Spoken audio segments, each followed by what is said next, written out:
நீ ஆர்ட்ஸ் தானடா படிச்ச, எப்படி ஐடில வேலை பார்க்குற? எந்த டிகிரினாலும் பரவாயில்லண்ணா. சென்னையில் இருக்க எஸ்எல்ஏ ஐடி ட்ரைனிங் இன்ஸ்டியூட் தான் நான் ட்ரைனிங் எடுத்தேன். மாதம் 30,000 சம்பாதிக்கிறேன். சூப்பர்டா. For IT training and placement, contact 88707 67784.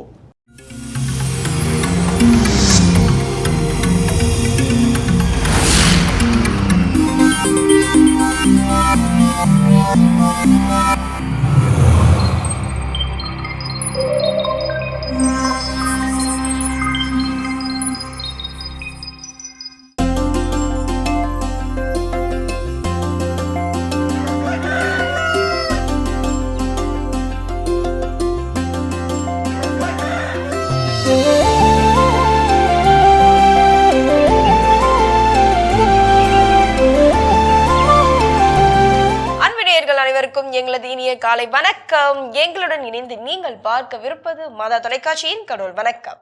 வணக்கம் ஜோ. வணக்கம் கல்பனா, எப்படி இருக்கிறீங்க? சூப்பரா இருக்கேன், நலமா இருக்கேன். நீங்க எப்படி இருக்கீங்க? எல்லா நாள் போலவே ரொம்ப ரொம்ப மகிழ்ச்சி, உற்சாகமா நாளை தொடங்கி இருக்குது. கடவுள் வணக்கம் நிகழ்ச்சி பார்த்துட்டு இருக்க மக்கள் கூட பாத்தீங்கன்னா ரொம்ப உற்சாகத்தோட தான் இருப்பாங்க. ஏன் சொல்லுங்க? கடவுள் வணக்கம் நிகழ்ச்சி நிறைய பேர் வந்து பாக்குறதே இல்லை. என்ன அப்படின்னா அவங்க கேட்கறாங்க, அவங்க வீட்டுல வந்து எதுவா இருந்தாலும் கேட்கறாங்களோ பாக்குறாங்களோ எல்லாமே ஒரே அசைவு தானே, இருந்தாலும் என்ஜாய் பண்ணுவாங்க இல்லையா? அந்த நம்பிக்கையோட அந்த கதையை நம்ம கேட்டுடலாம். கண்டிப்பா. ஸோ இன்னைக்கான கதை என்ன அப்படின்னா, ஒருத்தர் வந்து ரொம்ப சந்தோஷமா தெருவுல பாக்குறவங்க, போற வரவங்க, தெரிஞ்சவங்க, தெரியாதவங்க எல்லாருக்கும் என்ன பண்றாருன்னா இனிப்புகளை கொடுத்துட்டு இருக்காரு. சொல்லுப்பா, நானும் வாங்கிக்கிறேன். இந்தாங்க எடுத்துக்கோங்க எடுத்துக்கோங்க எடுத்துக்கோங்க எடுத்துக்கோங்க எல்லாரும் கொடுக்குறாரு. எல்லாரும் பகிர்ந்துக்கிறாங்க. அப்போ அவங்க கிட்ட எல்லாரும் இப்போ உங்ககிட்ட இருந்து ஒருத்தவங்க ஸ்வீட் கொடுக்குறாங்க, எடுத்துக்கோங்கன்னு சொன்னா நீங்க என்ன பண்ணுவீங்க? ஸ்வீட் எடுத்துட்டு தேங்க்ஸ் சொல்லிட்டு, என்ன எதுக்காக ஸ்வீட் கொடுக்குறீங்க அதை கடைசி தான் கேட்பீங்க. அப்போ ஆமா, ஃபர்ஸ்ட் எடுத்துடணும். ஓகே, நல்ல பழக்கம். அது மாதிரி ஒருத்தவங்க எடுத்துக்கிட்டு என்ன பண்றாங்க, கேட்கறாங்க என்ன விஷயம், அந்த மாதிரி ஸ்வீட் கொடுக்குறீங்க அப்படின்னா, எனக்கு பெண் குழந்தை பிறந்திருக்குது, ஸோ அதனால ஸ்வீட் அப்படின்னா எல்லாம் என்னடா பெண் குழந்தை பிறந்ததுக்கு சந்தோஷப்பட வேண்டியதான், இது ரொம்ப அதிகமால இருக்கு அப்படின்னு சொல்லி இவங்க வீட்டு ஆட்கள் எல்லாருமே அவங்கள பாக்குறாங்க. எல்லாருமே ரொம்ப பயங்கரமா என்னடா இருந்தாலும் இவ்வளவு கொண்டாடுறான் பெண் குழந்தை பிறந்ததா அப்படின்னு சொல்லி எல்லாம் ஆச்சரியப்படுறாங்க. அப்போ அவங்களுடைய மனைவி டிஸ்சார்ஜ் பண்ணி அப்போ ஒரு அந்த சில நாட்களுக்கு பிறகு வீட்டுக்கு எல்லாம் என்ன பண்றாங்க, வராங்க. அப்போ அந்த மனைவிக்கு இந்த விஷயம் தெரிய வருது, இந்த மாதிரி குழந்தை பிறந்த அன்னைக்கு பெண் குழந்தை சொல்லி உங்க கணவரை கையிலேயே பிடிக்க முடியல, எல்லாருக்கும் அப்படி இப்படின்னு சாக்லேட்டு ஸ்வீட் எல்லாத்துக்கும் பயங்கர ஆரவாரம் பண்ணிட்டாரு பெண் குழந்தை பிறந்ததை அப்படின்னு சொன்னோன்னே இந்த மனைவிக்கு ரொம்ப ஆச்சரியம். எப்படி இந்த மனுஷன் ஏன் பிறந்தனால கூட இவ்வளவு நல்லா கொண்டாட மாட்டாரு, இந்த பெண் குழந்தை பிறந்த உடனே எப்படி இப்படி கொண்டாடுறாருன்னு சொல்லிட்டு அவரை கூப்பிட்டு என்ன பண்ணிருக்கு கேட்டிருக்குது. எனக்கு இந்த மாதிரி இப்படி ரொம்ப செலிப்ரேட் பண்ணதா கேள்விப்பட்டேன், ஏன் நீங்க இவ்வளவு கொண்டாடுறீங்க, அதுக்கான காரணம் என்ன, நான் தெரிஞ்சுக்க ஆசைப்படுறேன் அப்படின்னே. நமக்கு திருமணமான புதுதுல நமக்குள்ள ஒரு பந்தயம் வச்சோம், ஞாபகம் இருக்கா? என்ன பந்தயம் அப்படின்னா, இந்த அவர் என்ன பண்றாரு, ஞாபகப்படுத்துறாரு, உனக்கு எனக்கும் திருமணம் ஆயிடுச்சு, நம்ம ரெண்டு ஒரு தனியான வீட்டுல நம்முடைய இல்லற வாழ்க்கையை நம்ம தொடங்கி இருந்த சமயம் அன்னைக்கு நம்ம ரெண்டு ஒரு பந்தயம் வச்சுக்கிட்டோம். இன்னைக்கு வந்து யாரு நம்ம வீட்டுக்கு கதவை தட்டினாலும் என்ன பண்ணக்கூடாது, திறக்க கூடாது அப்படின்னு ஒரு பந்தயம் வச்சிருந்தோம். ஓகேன்னு ரெண்டு ஒரு டீல் பண்ணோம். பந்தயம் வச்ச கொஞ்ச நேரத்துல என்னுடைய அப்பா அம்மா வந்து என்ன பண்ணாங்க, வீட்டு கதவை தட்டினாங்க நம்மளை பார்க்க வர்றதுக்காக. நம்மளும் பந்தயம் இருக்கேன்னு சொல்லிட்டு நானும் பல்ல கடிச்சிட்டு கடைசி வரைக்கும் உள்ள இருந்து சத்தமே கொடுக்கல, குண்டூசி உள்ள சவுண்ட் கூட இல்லாதப்போ அவங்க தட்டிட்டு சரி பசங்க எங்க வெளியே போயிருக்காங்க போல, எங்க அப்பா அம்மா என்ன பண்ணிட்டாங்க, போயிட்டாங்க. கொஞ்ச நேரம் கழிச்சு உங்க அப்பா அம்மா என்ன பண்ணாங்க, வந்தாங்க, கதவை தட்டுன்னு தட்டினாங்க. நீ ஒரு கட்டத்துல அவங்களுக்கு திறக்க ஐயோ பந்தயமும் இருக்குது திறக்கவும் சேர்ந்து ரொம்ப பயங்கரமான பரிதவிப்புக்குள்ளான ஒரு கட்டத்துல கண்ணீரோட போய் என்ன பண்ணிட்ட, நீ வந்து பந்தயத்தை தோத்தாலும் பரவாயில்ல பந்தயத்துல கதவை என்ன பண்ண திறந்த, நாளைக்கு நானும் நம்ம இப்படி வெளியே போய் நின்னா கதவை திறக்கிறதுக்கு எனக்கு ஒரு பெண் குழந்தை பிறந்திருக்குது அப்படிங்கிற மகிழ்ச்சி தான் அப்படின்னு சொல்லி அவரு சொன்னாராம். அந்த வகையில பெண் குழந்தைகள் அப்படின்னாலே ஒரு மகிழ்ச்சியான ஒன்று. எஸ், பெண் குழந்தைகள் அப்படின்னாலே அவங்க ஒரு வரவங்க, வீட்டுல இருந்தாங்கன்னா அவங்க ஒரு பெரிய பொக்கிஷம். ஏன் இந்த கதை இன்னைக்கு சொல்றோம் அப்படின்னா, இன்னைக்கு international day of girl child, பெண் குழந்தைகளுக்கான ஒரு உலக நாள். அதனால எல்லா பெண் குழந்தைகளுக்கும் இன்னைக்கு வாழ்த்துக்கள் சொல்லலாம். உங்களுக்கும் வாழ்த்துக்கள். இந்த வாழ்த்துக்களோட இன்னைக்கு நாளை தொடங்கலாம். இப்ப ஆலை தரிசனம் பார்க்கலாம்.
நம்ம பார்த்துட்டோம். எஸ், கண்ணுக்கு விருந்தளித்து விட்டது அப்படின்னு ஒரு பெரிய ஒரு மகிழ்ச்சியோடவே இதெல்லாம் நம்ம ஆரம்பிச்சிடலாம். இங்க இருந்து நம்ம இப்ப என்ன கடத்தி கொண்டு போகிறோம் இறை மக்களுக்கு. ஸோ இன்னைக்கு அந்த சொன்ன கதை இன்னைக்கு ஆன நாள் சிறப்பு அப்படிங்கிறதுல எல்லாருக்கும் கண்டிப்பா இன்னைக்கு எதை குறித்து நம்ம பேச போறோம் அப்படின்னு நிச்சயமா தெரிஞ்சிருக்கும். ஸோ இன்னைக்கு உலக நாள், பெண் குழந்தைகளுக்கான ஒரு சிறப்பான உலக நாள். அப்போ பெண் குழந்தைகளுடைய முக்கியத்துவம் என்ன, பெண் கல்வியினுடைய முக்கியத்துவம் என்ன, பெண் கல்வி அப்படின்னு சொல்லும்போது சொல்லுவாங்க, ஒரு ஆணுக்கு கல்வி கொடுக்கின்ற பொழுது அவன் மட்டும் கல்வி அறிவு பெற்றவன் ஆகிறான், ஆனால் ஒரு பெண்ணுக்கு கல்வி அறிவு கொடுக்கின்ற பொழுது ஒரு தலைமுறையை கல்வி அறிவு பெற்றதாக மாறுகிறது சொல்றாங்க. அப்போ இது ரொம்ப ரொம்ப முக்கியமான ஒரு நாள் இன்னைக்கு. அப்போ இன்னைக்கு நாள்ல பெண் குழந்தைகள் அப்படிங்கிறவங்களுக்கு இந்த சமுதாயம், அந்த சமுதாயம் அப்படிங்கிறப்போ அவங்க அப்பா அம்மாவா இருக்கலாம், கூட பிறந்தவங்களா இருக்கலாம், உறவினர்களா இருக்கலாம், நண்பர்களா இருக்கலாம், இன்னைக்கு தெரிஞ்சவங்க தெரியாதவங்க எல்லாம் சேர்ந்தது தான் அந்த சமூகம். அந்த சமூகத்துல அப்பா அம்மா இல்லையான்னு கேட்டா கண்டிப்பா அந்த அப்பா அம்மா சமூகத்துல இருக்கிறாங்க. ஸோ இப்போ ஒரு சமூகமாக ஒரு பெண் குழந்தைகளுக்கு நாம் செய்ய வேண்டிய செயல்கள், நமக்கு எல்லாருக்கும் இருக்கக்கூடிய கடமைகள் என்ன என்ன அப்படிங்கறதா. அப்போ அதுல முதல் விஷயம் சொல்றாங்க என்ன அப்படின்னா, அவங்களுடைய ஜெண்டர் ஈக்குவாலிட்டி அது ரொம்ப ரொம்ப முக்கியம்.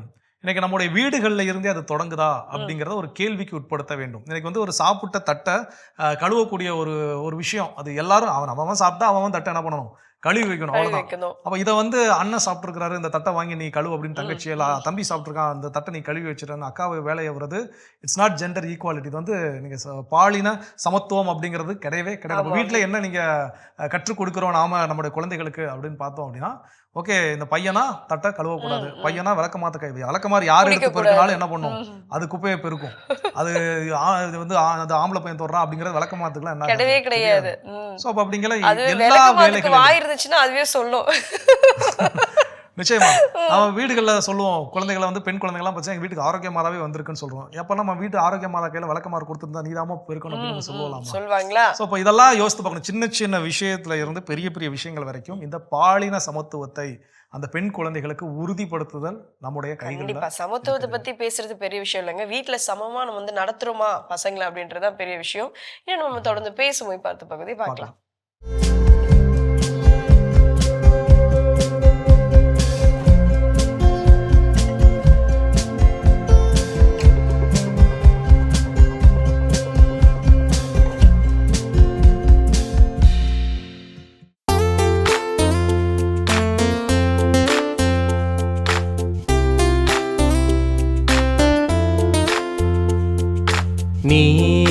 நேர்மையாளர்களே,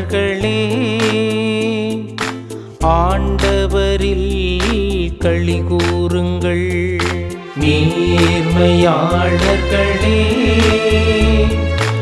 ஆண்டவரில் களி கூறுங்கள். ஆண்டவர் ஆட்சி செய்கின்றார், பூவுலகம் மகிழ்வதாக. திரளான தீவு நாடுகள் களி கூர்வனவாக. மேகமும் காரிருளும் அவரை சூழ்ந்துள்ளன. நீதியும் நேர்மையும் அவரது அரியணையின் அடித்தளம்.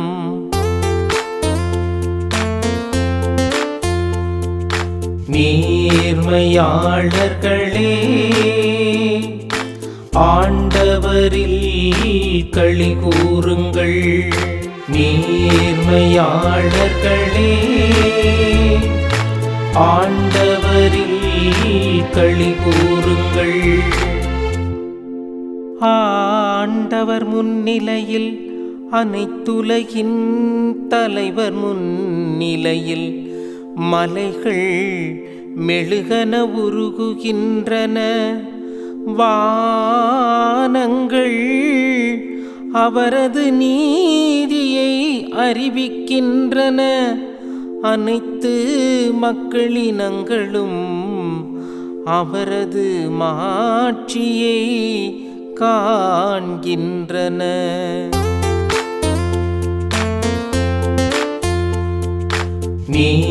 நேர்மையாளர்களே, ஆண்டவரில் களி கூறுங்கள். நேர்மையாளர்களே, ஆண்டவரில் களி கூறுங்கள். நேர்மையாளருக்கென ஒளியும் நேரிய உள்ளத்தோருக்கென மகிழ்ச்சியும் விதைக்கப்பட்டுள்ளன. நேர்மையாளர்களே, ஆண்டவரில் களி கூறுங்கள். அவரது தூய்மையை நினைந்து நினைந்து அவரை புகழுங்கள்.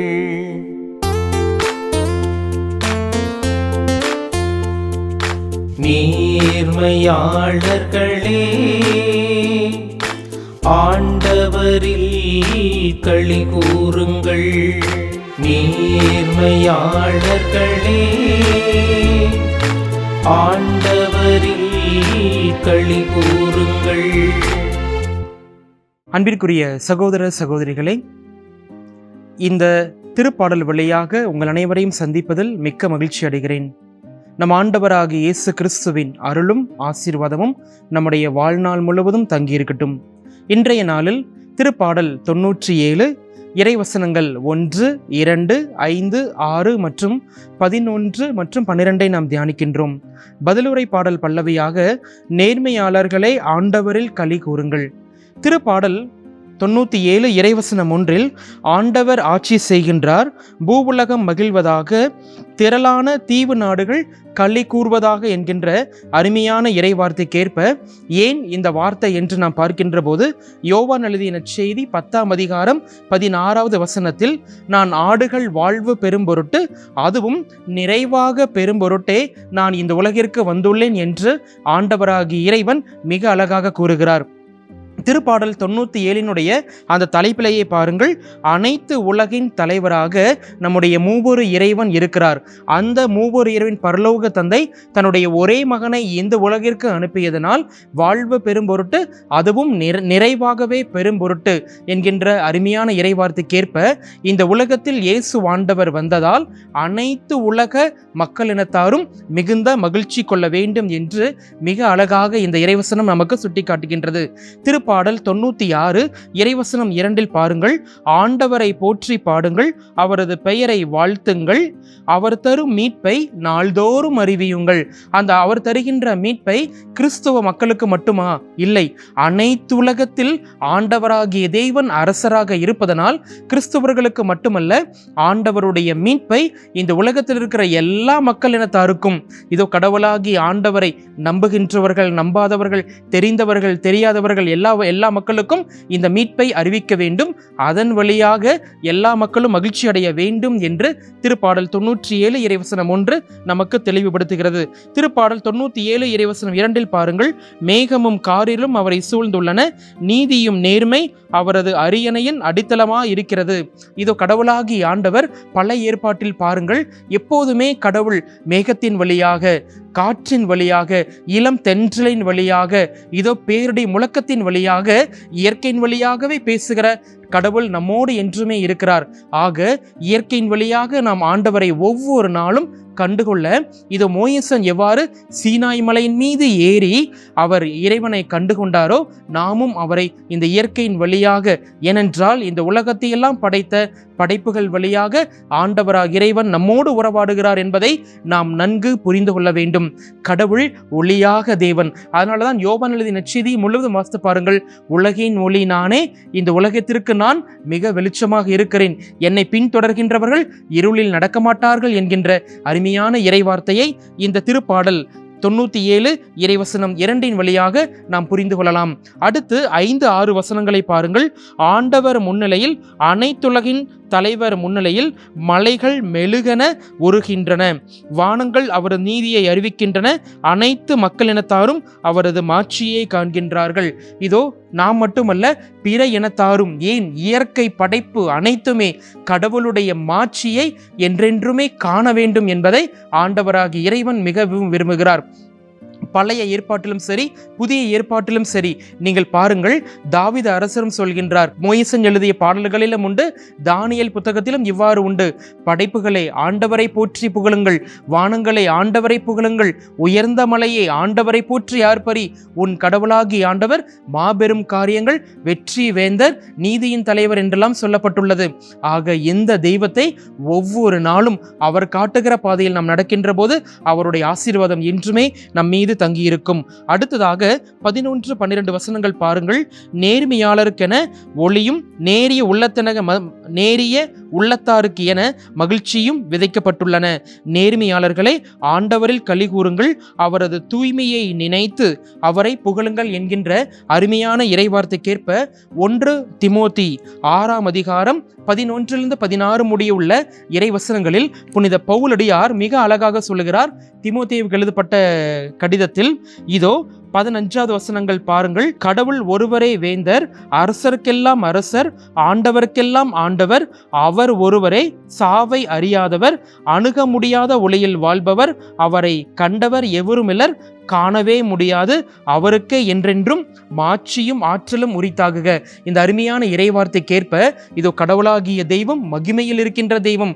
அந்த மகிமையில் இருக்கின்ற கடவுளை யாருமே நாம் புரிந்து கொள்ள முடியாது, கண்டதும் இல்லை, இதோ நெருங்கவும் முடியாது. அந்த வல்லமைமிக்க தெய்வத்தை ஒவ்வொரு நாளும் நாம் போற்றி புகழ்வோம். அதன் வழியாக நாமும் நம்முடைய குடும்பமும் மிகுந்த ஆசீர்வாதத்தை பெற்றுக்கொள்ள வேண்டும் என இந்த திருப்பாடல் வழியாக நாம் உணர்ந்து கொள்ளலாம். இப்போது நாம் ஜெபிப்போம். எங்களை என்னாலும் நேசிக்கின்ற எங்கள் அன்பின் பரலோக தந்தையே, இதோ நீர் ஒருவரே வேந்தருக்கெல்லாம் வேந்தர், அரசர்களுக்கெல்லாம் அரசர், அணுக முடியாத ஒளியில் வாழ்பவர் என்று நாங்கள் நம்புகிறோம், விசுவசிக்கிறோம். இன்றைய நாளில் நீர் இருக்கிறீர் என்பதை உணர்ந்து நேர்மையாளர்களே, ஆண்டவரில் எப்போதும் கலிகூறுங்கள் என்கின்ற அருமையான வார்த்தைக்கேற்ப நீர் தருகிற மகிழ்ச்சி எங்கள் மீதும் எங்களுடைய இல்லத்திலும் உலக மக்கள் மீதும் நிறைவாக தங்கியிருக்க இன்றைய நாளில் எங்கள் ஒவ்வொருவரையும் ஆசீர்வதிப்பீராக. இயேசு கிறிஸ்துவின் நாமத்தில் ஜெபிக்கிறோம் நல்ல பிதாவே, ஆமென். அருமையான தினம் ஒரு திருப்பாடல் பகுதி பார்த்துட்டோம். இன்னைக்கான திருப்பாடலும் கேட்டாச்சு. அதோட நம்ம இன்னைக்கு பேசிட்டு இருக்கிறோம் உலக பெண் குழந்தைகளுக்கான சிறப்பு நாளில் பெண் குழந்தைகளுக்கு ஒரு சமூகமாக நாம் செய்ய வேண்டிய கடமைகள் என்னென்னு சொல்லி அடுத்து என்ன சொல்றீங்க? நீங்க சொன்ன மாதிரி தான், சமூகம் அப்படின்றப்போ ஸ்டார்ட் பண்றது வந்து பாத்தீங்கன்னா பேரண்ட்ஸ் கிட்ட இருந்து, அதாவது வீட்டுல இருந்து. சோ இப்போ ஒரு பெண் பிள்ளை வந்து ஏதோ அவங்களுடைய ஒப்பீனியனை சொல்ல வராங்க அப்படின்றப்போ, அதே நேரத்துல ஒரு ஆண் பிள்ளையும் எதை பேச வரப்போ நீ ஃபர்ஸ்ட் சொல்லுடா அப்படின்ட்டு அந்த இடத்துலயே அவங்களுடைய வாய்ஸை வந்து தயவு செஞ்சு பிரேக் பண்ணாதீங்க, பேச விடுங்க, அவங்களுடைய வாய்ஸ் ரைஸ் பண்ண விடுங்க, அவங்க என்ன சொல்ல வராங்கன்றத ஃபர்ஸ்ட் ப்ரியாரிட்டி அவங்களுக்கு கொடுங்க. ஸோ இதுதான் நம்ம வந்து ஒரு சமூகமா ஃபர்ஸ்ட் அவங்களுக்கு கொடுக்க வேண்டிய ஒரு பெரிய நற்செயல். இந்த குரல் கொடுப்பது, பேச அனுமதிப்பது, இந்த அனுமதி கொடுக்கணும் அப்படிங்கறதே எனக்கு அதுல உடன்பாடு கிடையாது. அவங்க பேசணும், அவ்வளவுதான். இந்த அனுமதி கொடுக்க இன்னைக்கு அனுமதி கொடுக்கறதுக்கு நான் யாரு, நம்ம எல்லாம் யாரு, இன்னொருத்தர் நீங்க பேசணும் அப்படிங்கிறதுக்கு நான் அனுமதி கொடுக்க நான் யாரு இல்லையா? ஸோ அப்படிங்களா அவங்களை பேசணும், பேசுறதுக்கு விடணும், அதை அலோவ் பண்ணணும் அப்படின்னு தான் சொல்லணும் தவிர அனுமதி கொடுக்கணும்லாம் எனக்கு அந்த வார்த்தை சரியான எனக்கு தெரியல. இப்போ ஒரு வீட்டுல பெண் குழந்தைகள் பேசுறப்போ உனக்கு ஒன்றும் தெரியாது, அமைதியாயிரு அப்படின்னு சொல்லக்கூடிய நிலைகள்ல அந்த பெண் குழந்தைகள் எல்லாருக்கும் ஒரு குறிப்பிட்ட ஏஜுக்கு மேல அவங்க சுயமா என்ன பண்றாங்க, சிந்திக்கிறாங்க. எனக்கு வந்து ஒரு 6 வயது 7 வயது கடந்த ஒவ்வொரு சில குழந்தைகளுக்கும் அவங்க அந்தந்த பருவத்துல என்னென்ன செய்யணும், என்னென்ன பண்ணணுங்கிறது அவங்களுக்கு என்ன பண்ணுறது தெரிய வருது. அப்போ இன்னைக்கு அவர்களுடைய நான் பாதுகாக்கிறேன் அப்படிங்கிற பேர்ல அவர்கள் இருக பற்றி கொள்ள வேண்டிய தேவை கிடையாது. ஒரே ஒரு தடவை நம்பி கையை விட்டா மட்டும் போதும். அதுதான் இன்னைக்கு இருக்கக்கூடிய பெண் குழந்தைகளுக்கு நாம் செய்ய வேண்டிய ஒரு தலையாய கடமையா இருக்கும். அப்போ அவங்க என்ன சொல்றாங்க, என்ன பேசுறாங்க, இதுல இன்னொரு பெரிய பிரச்சனை வேற இருக்குது. என்ன அப்படின்னா குரலை உயர்த்தி பேசுவதுன்னு ஒண்ணு இருக்குது. இப்போ என்ன நீ பொம்பளை பிள்ளை இருந்து சத்தத்தை வசதி பேசுற, எப்பா கோபம் வந்தா எல்லாருக்கும் சத்தம் உயரத்தான் செய்யும். அவங்க நம்ம சில நேரங்கள் அடக்கப்பட்டு வைக்கிறப்போ இன்னும் உக்கிரமா தான் என்ன பண்ணும், நம்மளுடைய வாய்ஸ் ரைஸ் ஆகும். அப்போ பொம்பளை பிள்ளையா இருந்துட்டு ஏன் இவ்வளவு சத்தம் பேசுற, பொம்பளை பிள்ளை சத்தம் வீட்டுக்கு வெளியே கேட்க கூடாது, இது என்னன்னு எனக்கு தெரியல. ஏன் அப்போ ஆம்பளை பசங்க கத்துனா இந்த ஒரு வார்த்தை என்ன ஆகும் அப்படின்னா, அந்த குழந்தை போயிட்டு அதை சொசைட்டில ஃபேஸ் பண்றப்போ அந்த வாய்ஸ் ரைஸ் பண்ணக்கூடாது நம்ம பொது இடத்துல அப்படின்றது தான் நம்ம வந்து தப்பா கத்து கொடுத்துட்டு இருக்கோம். நிச்சயமாக. ஸோ அப்போ இந்த மாதிரியான விஷயங்கள் அவர்களை பேசணும், அவங்க பேசுறத கேட்கணும், அவங்களுடைய கருத்துக்கள் என்ன அதுக்கு செவி சாய்க்கணும். ஒருவேளை அவங்க சொல்லக்கூடிய விஷயம் தப்பாவே இருக்கட்டும், அந்த தப்பா ஓகே நீங்க சொல்லக்கூடிய விஷயத்துல இந்த லாப நஷ்டம் இவ்வளவு இருக்குது, இதை முடிவு நீ என்ன பண்ணிடு, அப்படி நம்ம கற்றுக் கொடுக்கின்ற பொழுது அந்த பெண் குழந்தைகள் சுதந்திரமாக செயல்பட முடியும். கண்டிப்பா இதை நம்ம செய்வோம்னு சொல்லிட்டு உறுதிமொழி எடுத்துக்கலாம். தொடர்ந்து பேசலாம். அடுத்த பகுதி பார்க்கலாம்.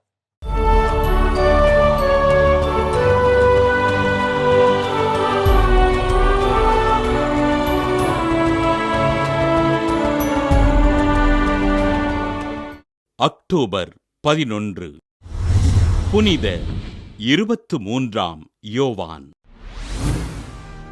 இத்தாலி நாட்டிலுள்ள சோட்டா இல் மாண்டி என்னுமிடத்தில் வாழ்ந்த ஜியோவான்னி பெடிஸ்டா ரோன்கல்லி மரியன்னா ஜூலியா மாசல்லா பெற்றோருக்கு கிபி 1881 நவம்பர் 25 நாள் பிறந்தார் 23ஆம் யோவான்.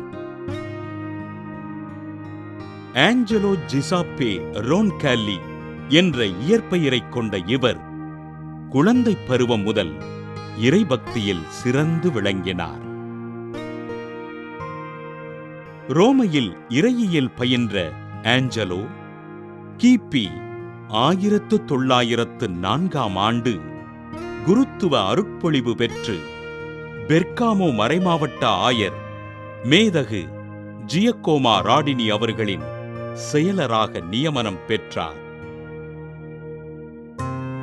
கிபி 1919 ரோமை குருமடத்தின் ஆன்ம ஆலோசகராக பொறுப்பேற்ற அருட்தந்தை ஆஞ்சலோ குரு மாணவர்களுக்கு சிறந்த ஆன்மீக வழிகாட்டியாக திகழ்ந்தார்.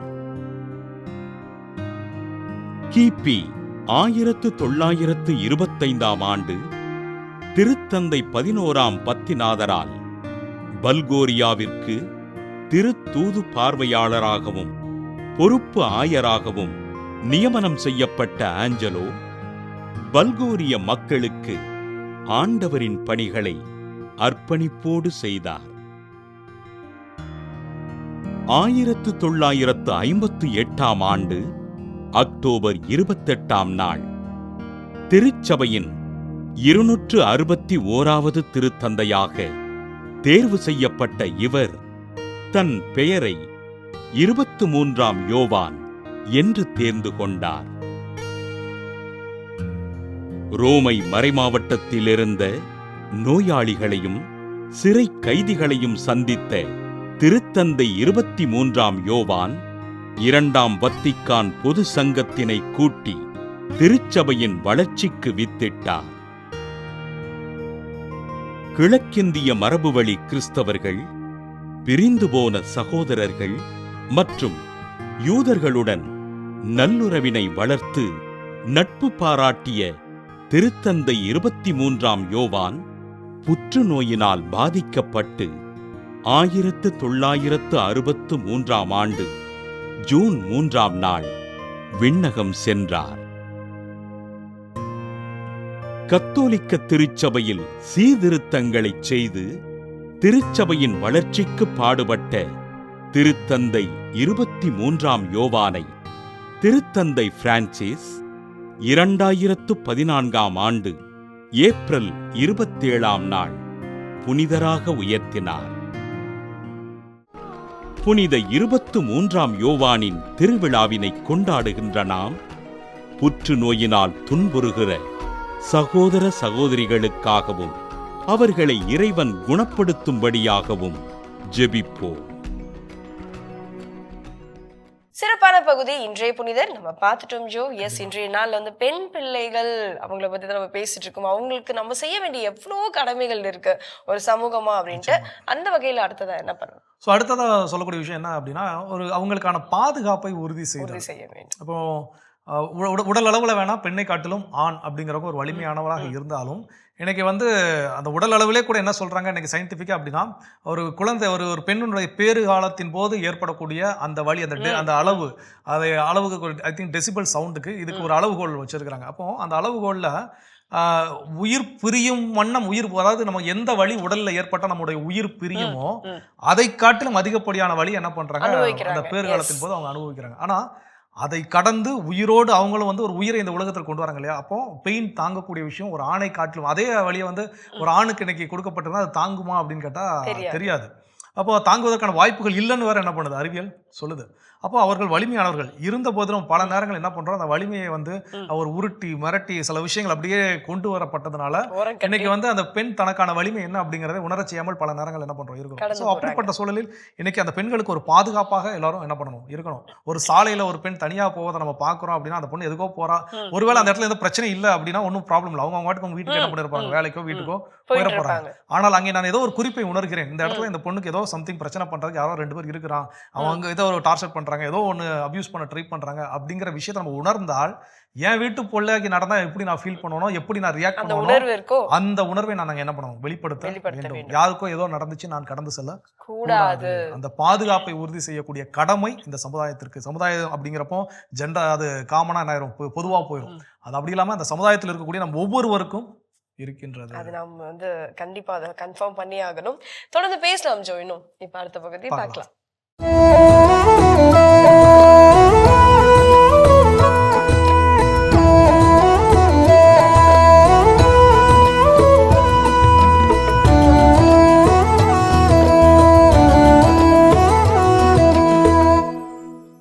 இதோ ஒரு அட்டகாசமான தத்துவ கலில் கிப்ரான் கதை எனது பாணியில் சொல்கிறேன்.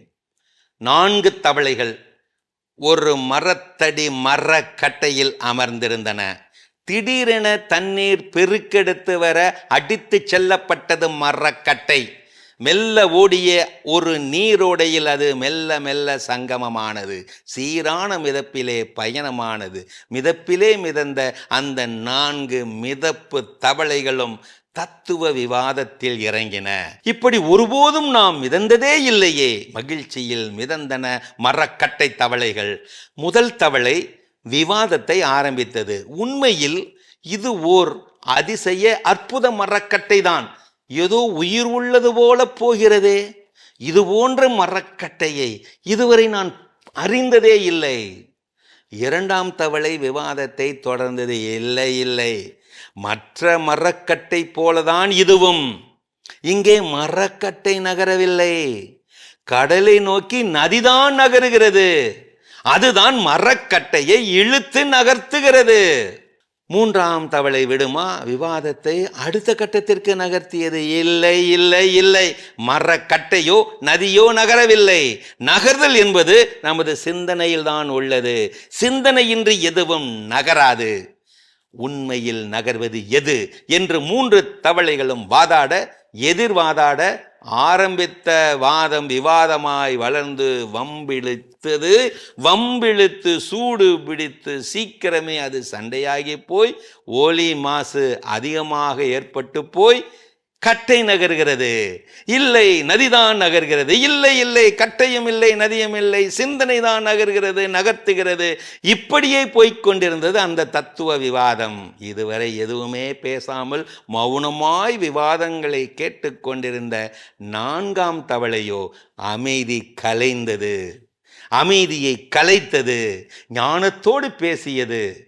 உங்கள் ஒவ்வொருவரின் கருத்தும் சரிதான், தவறில்லைதான், உண்மைதான். நகர்தல் என்பது இந்த மரக்கட்டையில் உள்ளது, இந்த நதியில் உள்ளது, இந்த சிந்தனையிலும் உள்ளது. ஆக நகர்தல் என்பது மூவகை கூட்டிலும் கூடி உள்ளது. மூவகை கூட்டே நகர்வு. இந்த கூட்டு சிந்தனையை கேட்டவுடன் 3 தவளைகளும் கடும் கோபமாகி காண்டாகி போயின. 4ஆம் தவளையின் கருத்தை அவைகள் நம்ப தயாராக இல்லை. பொறுமிக் கொண்டே வந்த அந்த 3 வெவ்வேறு கருத்து தவளைகளும் பொறுக்க முடியாமல் ஒரு கட்டத்தில் கூட்டாக இணைந்து விட்டன. கூட்டாக இணைந்து அந்த கூட்டொருமை தவளையை என்ன செய்தன தெரியுமா? மரக்கட்டையிலிருந்து தண்ணீருக்குள் தள்ளியே விட்டன. பாபர் மசூதிக்குள் இயேசு கிருஷ்ணர், சிவாலயத்திற்குள் அல்லாஹ் கிறிஸ்து, தேவாலயத்திற்குள் கிருஷ்ணர் அல்லாஹ். இந்த கூட்டுமொத்த பார்வையில் தான் எவ்வளவு அழகு! மத நல்லிணக்க பார்வையே இந்தியாவுக்கான இசைவான மகத்தான பார்வை.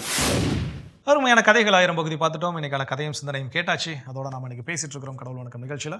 நம்முடைய பெண் குழந்தைகளுக்கு இந்த சமூகமாக, இந்த சமூகத்தில் உள்ள ஒரு அங்கத்தினராக நாம் செய்ய வேண்டிய கடமைகள் என்னென்னு பேசிட்டு இருக்கிறோம். அதில் அடுத்து என்ன சொல்றாங்க? அதாவது ஒரு கொஞ்சம் காலத்துக்கு முன்னாடி போய் பார்த்தோம்னா, பெண் பிள்ளை பிறந்துருச்சா அப்படின்னா இப்பத்துலேருந்தே ஜுவல்ல சேர்க்க ஆரம்பிச்சிருப்பா தம்பி அப்படின்ற மாதிரி நிறைய அட்வைஸ் நம்ம கேட்டிருப்போம். ஆனா இப்போ பெண் பிள்ளைகள் பிறந்திருக்காங்களா, அவங்களுக்கு நல்லா படிக்க வைங்க அப்படின்ற அட்வைஸ் தான் நிறைய கேட்குறோம். எதனால அப்படின்னா, அவங்களுக்கு அந்த எஜுகேஷனல் சப்போர்ட் இருந்துச்சு அப்படின்னா வேற யாருடைய சப்போர்ட்டும் தேவையில்லை அப்படின்ற ஒரு பெரிய உறுதித்தன்மையை அவங்களுக்கு நம்ம கொடுத்துட்டு இருக்கோம் இல்லையா? ஸோ அப்படிப்பட்ட அந்த ஒரு காரியத்தை நாம் ஒரு சமூகமாக அவங்களுக்கு செய்ய வேண்டும். ஸோ இன்னைக்கு இதில் ஒரு பெரிய மாற்றம் நிச்சயமா நீங்க சொன்ன மாதிரி இருக்குது. ஒரு பெண் கல்விக்கான முக்கியத்துவம், பெண் கல்வி எந்த அளவுக்கு முக்கியத்துவம் வாய்ந்ததாக இருக்குது. இன்னைக்கு நம்முடைய பல அருட்சகோதரிகள் நடத்தக்கூடிய இல்லங்கள்ல அதன் வாயிலாக எவ்வளவு பெண் குழந்தைகளை படிக்க வைக்க முடியுமோ படிக்க வைத்து அவங்களெல்லாம் ஒரு ஆட்களாக உருவாக்கி இந்த சமுதாயத்தில் தனித்து நிற்பதற்கான ஒரு வலிமையை கொடுக்கறதுக்கு ஏற்படுத்தி கொடுக்கிறது. அதே நேரத்தில் இது கடமையாக இருக்கின்ற பொழுது பெண் குழந்தைகள் உணர்ந்து கொள்ள வேண்டிய ஒரு சில விஷயமும் இருக்கு. ஸோ அப்போ அதில் இன்னைக்கு நான் கல்வி அறிவு பெற்றும் பல நேரங்களில் தனித்து செயல்படுவதற்கு தயங்கக்கூடிய பெண் குழந்தைகள் தான் செய்கிறாங்க. ஸோ இப்போ அந்த நிலையை கடந்து இன்னைக்கு வந்து வேலூரில் இருக்கக்கூடிய ஒரு மிகப்பெரிய மருத்துவமனை குறித்த ஒரு செய்தி ஒன்று படித்தேன். அந்த மருத்துவமனை தொடங்கப்படுவதற்கான காரணம் என்னன்னா, ஒரு ஆங்கிலேய பெண்மணி இந்தியா வந்திருந்தப்போ, இந்தியா வந்து அடிமைப்படுத்தப்பட்ட நிலையில், அதாவது விடுதலைக்கு முன்னராக இருந்த பொழுது இங்க வந்து நிறைய மரணங்கள் எப்போ நடந்துச்சுன்னா பேறுகால மரணங்கள், அந்த டெலிவரி டைம்ல நிறைய இறப்புகள் ஏற்படுறத பார்த்து அதுக்கு காரணம் என்ன அப்படின்னா, இவங்க ஏழை, இவங்க வந்து உயர்ந்த ஜாதி, இவங்க தாழ்ந்த ஜாதி, இவங்களை தொடக்கூடாது, இவங்க இதை செய்யக்கூடாது, இதை அப்படிங்கிற காரணத்தினாலே நிறைய இழப்புகள், அதாவது அந்த வழி தாங்க முடியாம மெடிக்கல் இல்லாம ஒரு ரீசன் அப்படின்னு ஒரு பக்கம் இருந்துச்சுன்னா, இந்த ஜாதியை பாகுபடுத்தி இது ஒரு பக்கம் இருந்திருக்கு. அப்ப ஏராளமான பெண் குழந்தைகளுடைய பெண் மரணங்கள் நிகழ்ந்திருக்குது, பேறுகால மரணங்கள். அப்போ அதை கண்டு இதுக்கு நான் டாக்டருக்கு என்ன பண்ணுவேன், படிப்பேன் அப்படின்னு சொல்லி வெளிநாடு சென்று படித்து திரும்ப இந்தியாவுக்கு வந்து அங்கே இருக்கக்கூடிய ஒரு சில பெண் குழந்தைகளுக்கெல்லாம் இந்த கல்வி குறித்த விழிப்புணர்வை கொடுத்து அவங்கள முதல் முறையாக நர்ஸ் அப்படின்னு சொல்லக்கூடிய ஒரு செவிலியர் பயிற்சியெல்லாம் கொடுத்து அவங்கள செவிலியராக்கி அந்த இறப்பு விகிதத்தை எவ்வளோ கட்டுப்படுத்த முடியுமோ அப்படி கட்டுப்படுத்தி அப்படி வந்த ஒரு மருத்துவமனை தான் இன்னைக்கு வெள்ளூர்ல இருக்கக்கூடிய ஒரு மிக பிரபலமான ஒரு மருத்துவமனை. ஸோ அப்போ இதெல்லாம் வந்து ஒருத்தவங்க உணர்ந்ததுனால செஞ்ச விஷயங்கள். அது எதனால் மாற்றம் வந்துச்சுன்னா கல்வியினால மாற்றம் வந்துச்சு. அப்ப அந்த கல்வியை கற்றுக்கொள்வதனால் உடனே மாற்றம் வந்துருமான்னு கேட்டா நிச்சயமாக வரும். ஆனால் அதை நான் இன்னும் நம்பிக்கையோடு எடுத்து செய்யறேன் இல்லையா, அது செய்யக்கூடிய அந்த நம்பிக்கை ஒவ்வொரு பெண்களுக்கும் கண்டிப்பா இருக்க வேண்டும் என்பதை நம்ம வந்து தெளிவில் வைத்துக் கொள்வோம். தொடர்ந்து பேசலாம் ஜெய். அடுத்த பகுதி பார்க்கலாம்.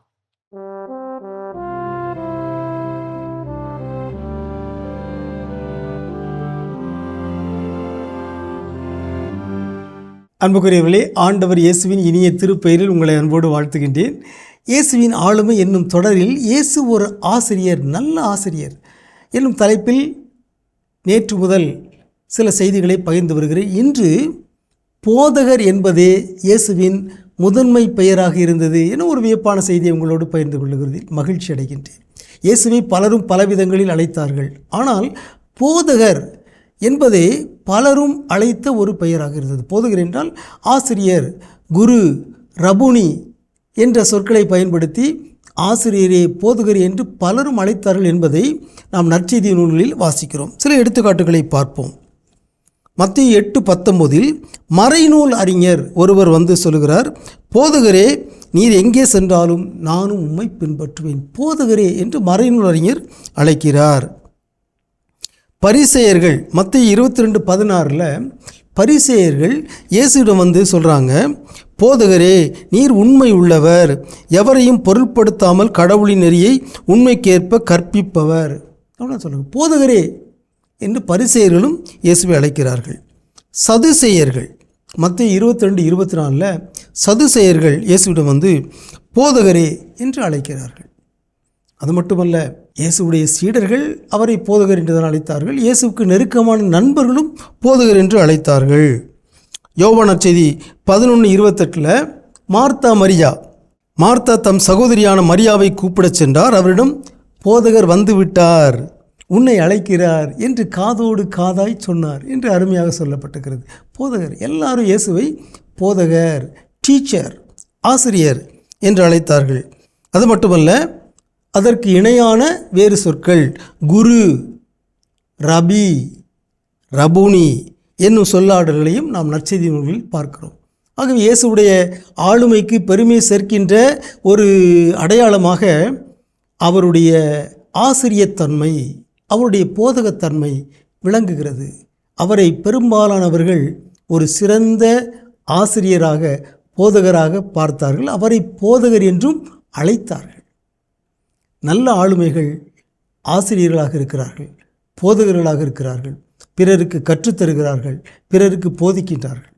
எனவே நல்ல ஆளுமைகளாக நாமும் திகழ வேண்டுமென்றால் நாமும் பிறருக்கு கற்றுக் கொடுப்பவர்களாக, பிறருக்கு நல்லவற்றை எடுத்துச் சொல்லுகிறவர்களாக விளங்க வேண்டும்.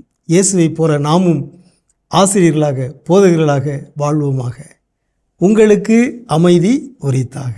மிக சிறப்பான பகுதி இயேசுவின் ஆளுமைகள் நம்ம பார்த்துட்டோம் ஜோ. எஸ், இன்றைய நாள் பெண் பிள்ளைகள் ஒரு சமூகத்தில் வந்து நம்ம அவங்களுக்கு என்னென்ன அங்கீகரிக்கப்பட வேண்டும், அவங்க எப்படி வந்து நம்மளுடைய கடமையை அவங்களுக்கு செய்ய வேண்டும் அப்படின்னு சொல்லிட்டு பேசிட்டு இருக்கோம். அந்த வகையில் அடுத்ததாக பெண் குழந்தைகளுக்கு நாம செய்ய வேண்டிய ஒரு சமூகத்தில் உள்ள ஒரு அங்கத்தினராக நாம் செய்ய வேண்டிய கடமைகள் என்ன அப்படின்னு பார்த்தோம் அப்படின்னா, இந்த ஸ்டீரியோ டைப் பண்றது. அதாவது பெண் குழந்தைகள், இதுனா பெண் குழந்தைகளுக்கான வேலைகள், இதெல்லாம் பெண் குழந்தைகள் தான் என்ன பண்ணணும், செய்யணும். பெண் குழந்தைகள்னா இப்படிதான் இருக்கணும். ஸோ இதுக்கு என்ன அப்படின்னா, இன்னொரு ஸ்டேட்மெண்ட் வந்து இன்னைக்கு நிறைய சோஷியல் மீடியாவில் இன்னைக்கு நிறைய தகவல்கள் பரிமாறப்படுது. அப்போ உடனே ஒரு டைலாக், ரெடிமேடான ஒரு டெம்ப்ளேட், முன்னோர்கள் ஒன்றும் முட்டாள்கள் அல்ல அப்படின்னு சொல்லி ஏதாவது ஒரு சில விஷயங்கள் என்ன பண்ணுறது எடுத்து கொண்டு வந்து, இப்போ இதனால தான் பெண்கள் எல்லாம் இப்படி இருக்க சொல்லியிருக்காங்க, இதனால தான் பெண்கள் எல்லாம் இப்படி செய்ய சொல்லியிருக்காங்க அப்படின்னு சொல்லக்கூடிய இது எல்லாத்தையும் குருட்டுத்தனமா என்ன பண்ணாதீங்க, நம்பாதீங்க. அதுல வரக்கூடிய அந்த ஓகே கேப்ஷன், முன்னோர்கள் ஒன்று முட்டாள்கள், நானும் அதை ஏற்றுக்கொள்கிறேன். ஆனா அந்த பேர்ல வரக்கூடிய எல்லா உண்மையா அதை நம்ம கேள்விக்கு உட்படுத்த வேண்டும். பல நேரங்கள்ல அந்த மாதிரியான ஒரு கேப்ஷனோட போலியான தகவல்களும் அந்த சமுதாயத்திற்கு அதுல ஏதாவது ஒரு ஜாதிய திணிப்பு, ஏதாவது ஒரு சில விஷயத்தை வச்சு என்ன அப்படின்னா இன்னைக்கு தகவல்கள் நிறைய பரிமாறப்பட்டு கொண்டே இருக்கின்றது. ஒரு கட்டத்தில் எங்களுக்கு எஃப்எம்ல ஒர்க் பண்ணுறப்போ அங்கே வந்து எழுதப்படாத ஒரு சட்டம் என்ன அப்படின்னா, இன்னைக்கு நம்ம ஒரு ஸ்கிரிப்டை நான் ரெடி பண்ணி போய் ப்ரெசென்ட் பண்ணுறேன் அப்படின்னா, அந்த ஸ்கிரிப்டை நான் முந்தின நாளே என்ன பண்ணிருக்கணும், அதை நான் ஒரு கிராஸ் செக் பண்ணியிருக்கணும். அந்த கிராஸ் செக்ல நான் சொல்லியிருக்கக்கூடிய விஷயத்துக்கு நான் ஆதாரத்தை என்ன பண்ணணும், அங்கே நான் சப்மிட் பண்ணணும். நான் இது நெட்டில் படித்தேன்னு சொன்னால் அதை என்ன பண்ண மாட்டாங்க, யாரெல்லாம் சொல்றதுக்கு அனுமதி கிடையாதுங்க. இதை நான் நெட்டில் படித்தேன், நான் ஒரு வெப்சைட்டில் பார்த்தேன்னா அது அனுமதி கிடையாது. அந்த வெப்சைட் யாருனாலும் என்ன பண்ணலாம், எடிட் பண்ணலாம், யாருனாலும் அப்டேட் பண்ணலாம். ஆனால் இது எந்த புத்தகத்தில் பிரிண்ட் ஆயிருக்குன்னு அந்த புத்தகத்தை எடுத்து கொண்டு போய் காட்டினா மட்டும்தான் அதை என்ன பண்ணுவாங்க, என்ன பேசுவதற்கு அனுமதிப்பாங்க. அப்போ என்ன அப்படின்னா, அப்போ பிரிண்டடா ஆச்சுன்னா இட்ஸ் கன்ஃபார்ம் அந்த டாக்குமெண்ட் ஓகே. ஒருத்தர் வந்து ஒரு புத்தக வடிவில் என்ன பண்ணியிருக்கிறாரு, எழுதியிருக்கிறாரு. அப்போ அந்த புத்தகத்தை சாதாரணமாக எழுத மாட்டாங்க, அதற்கான ஆராய்ச்சிகள் போயிருக்கும். அப்போ அதில் சொல்லப்படக்கூடிய விஷயம் உண்மையாக இருக்கும்னு சொல்லி. ஆனால் இன்னைக்கு இணையதளத்தில் நம்ம நிறைய விஷயங்கள் என்ன பண்ணுறோம், பார்த்துக்கிட்டு இருக்கிறோம். இந்த மாடு முனிப்புள் மேய்ஞ்ச கதை அப்படிம்பாங்க, மேலே மட்டும் சாப்பிட்டு போயிருமா, மீதி எல்லாம் என்ன பண்ணது, அடி வரைக்கும் அது சாப்பிடாது, ஒழுங்கா அது மேயாது. அது போல நாமளும் இன்னைக்கு இந்த நுனிப்புள் மேய்ந்த கதையாக ஏதோ ஒரு விஷயத்தை பார்க்குறோம், உடனே அதை இப்படிதான் மேலோட்டமான ஒரு பார்வையில் பார்த்து இன்னைக்கு கண்டிஷன் அப்ளைட் அப்படின்னு சொல்லிட்டு பெண் பிள்ளைகளை வந்து வழி நடத்துறது தவறான ஒன்று. அதை ஸ்டீரியோ டைப் பண்ணாதீங்க. பெண் குழந்தைகள் என்றால் அவர்கள் ஆடை கலாச்சாரம், ஆடை சுதந்திரம் அப்படின்னு ஒன்று இருக்குது. அவங்களுக்கு தெரியும் கண்ணியமான ஆடை எது, அந்த கண்ணியமான ஆடையினுடைய அளவு என்ன அப்படிங்கறத மத்த யாரும் தீர்மானிக்க வேண்டிய தேவை என்பது கிடையாது. அப்போ ஒவ்வொருத்தருக்கும் தனிப்பட்ட தனிநபர் பொறுப்புகள் அப்படிங்கிறது இருக்குது. அதை இந்த பெண் குழந்தைகள் மீது, பெண் குழந்தைகள் என்றால் இப்படித்தான் இருக்க வேண்டும், இதைத்தான் செய்ய வேண்டுங்கிற அந்த ஸ்டீரியோ டைப் பண்ணாதீங்க, வேண்டாம். அதை நிராகரிப்போம். தொடர்ந்து பேசுவோம். ஒரு சின்ன பிரேக். நிச்சயமா.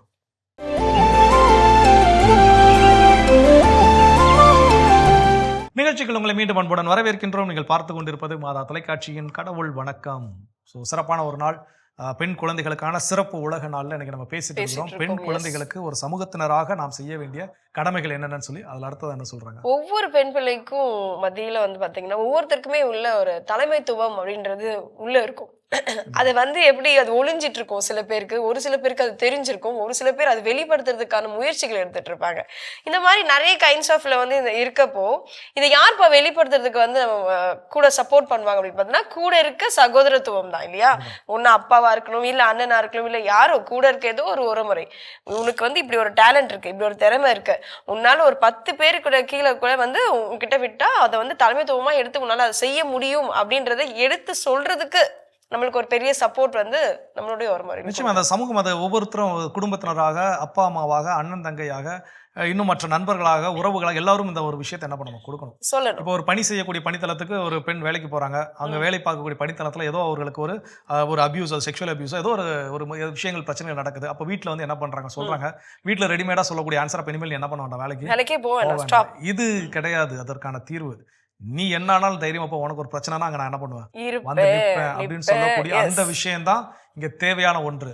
அந்த சவால்களை பல நேரம் நம்ம என்ன பண்றோம்னா, சிக்கல்களையும் சவால்களையும் கண்டு விலகி விலகி விலகி விலகி ஓடுறதுனால அது நம்ம வந்து அடையாதான்னு கேட்டா, நிச்சயமாக நம்ம வாழ்க்கையில் சவால்களை எதிர்கொண்டுதான் ஆக வேண்டும். அதான் சொல்லுவாங்க, அதாவது கோழைக்கு தினம் தினம் மரணம், வீரனுக்கு ஒரு நாள் தான் மரணம் அப்படின்னு சொல்லுவாங்க. அப்போ இந்த மாதிரியான பிரச்சனைகள் எல்லா இடங்களிலும் இருக்கத்தான் செய்யுது.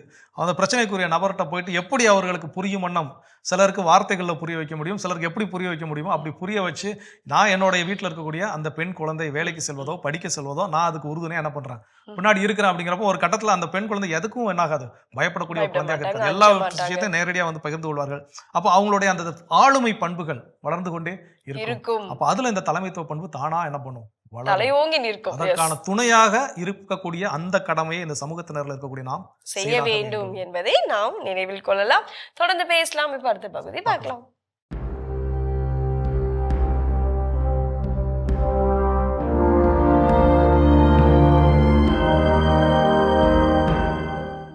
மாதா தொலைக்காட்சி நண்பர்களே, உங்கள் அனைவருக்கும் வாழ்த்துக்கள். இந்த உலகிலே ஒரு மனிதர் எவ்வளவு சிறந்தவர், ஒருவர் எவ்வளவு புகழ்மிக்கவர் அல்லது எவ்வளவு பிரசித்தி பெற்றவர் என்றெல்லாம் மனிதர்கள் அளந்து பார்க்கின்ற ஒரு நடைமுறையை நாம் காணுகிறோம். இதோ நமது நாட்டின் தந்தை மகாத்மா காந்தி அவர்கள் ஒரு மனிதனின் வாழ்வை அளந்து பார்க்கும் ஒரு கருவியை, அளவுகோலை இன்று நமக்கு காட்டுகின்றார். அவர் கூறுகிறார், man becomes great exactly in the same degree in which he works for the welfare of others. ஒரு மனிதன் எவ்வளவு உயர்ந்தவர், எவ்வளவு சிறந்தவர் என்று அளந்து பார்ப்பது எப்படி? இதோ அந்த அளவுகோல்.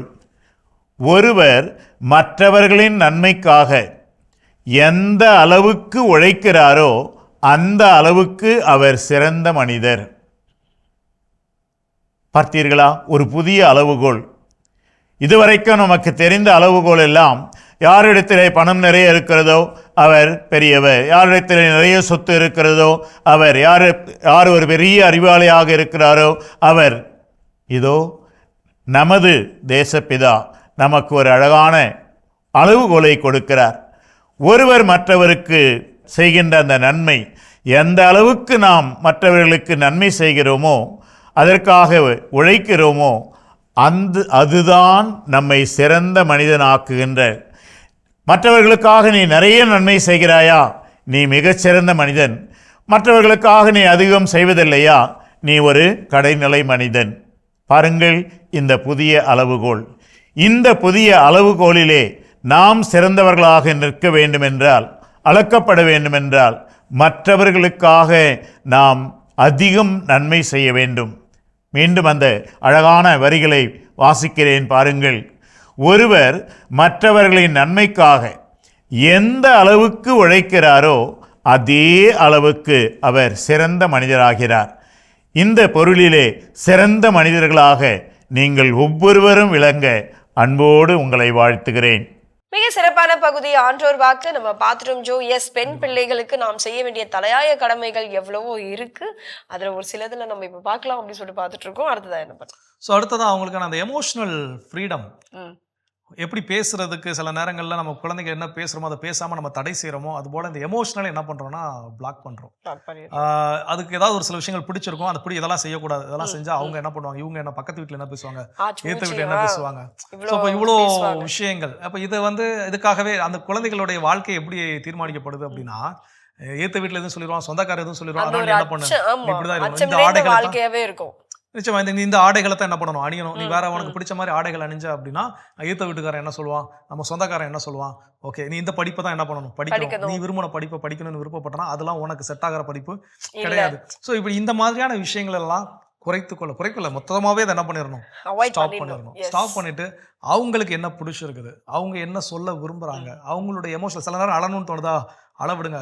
சில நேரம் வீடுகள் என்ன பார்த்தீங்கன்னா பெண் குழந்தைகளை கத்தி சத்தமா சிரிக்க விட மாட்டாங்க. பெண் குழந்தைங்க என்ன அவ்வளோ சத்தமாக சிரிக்கிற அப்படின்னு சொல்லக்கூடிய விஷயம். சிரிப்பு எல்லாருக்கும் இருக்கக்கூடிய ஒரு உணர்ச்சி வெளிப்பாடு. அப்போ சில நேரங்கள் நமக்கே பல நேரங்கள் ஏதோ ஒரு ஜோக் சொல்லிட்டாங்க, நமக்கு திடீர்னு அது நினைச்சு பார்க்காத நேரத்தில் அந்த ஜோக் வந்துச்சுன்னா நம்மையும் மறந்து என்ன பண்றோம், சத்தம் போட்டு நம்ம சிரிக்கிறோம். அப்போ அந்த சிரிக்கல கூட நான் என்ன பண்ணுவேன், குறுக்க புகுந்து நான் தடை சொல்லுவேன் அப்படின்னா அது தவறு. அந்த தவறை இந்த சமுதாயம் செய்ய கூடாது. ஓகே, நம்ம இன்னும் தொடர்ந்து பேசலாம். பார்த்த பகுதி பார்க்கலாம்.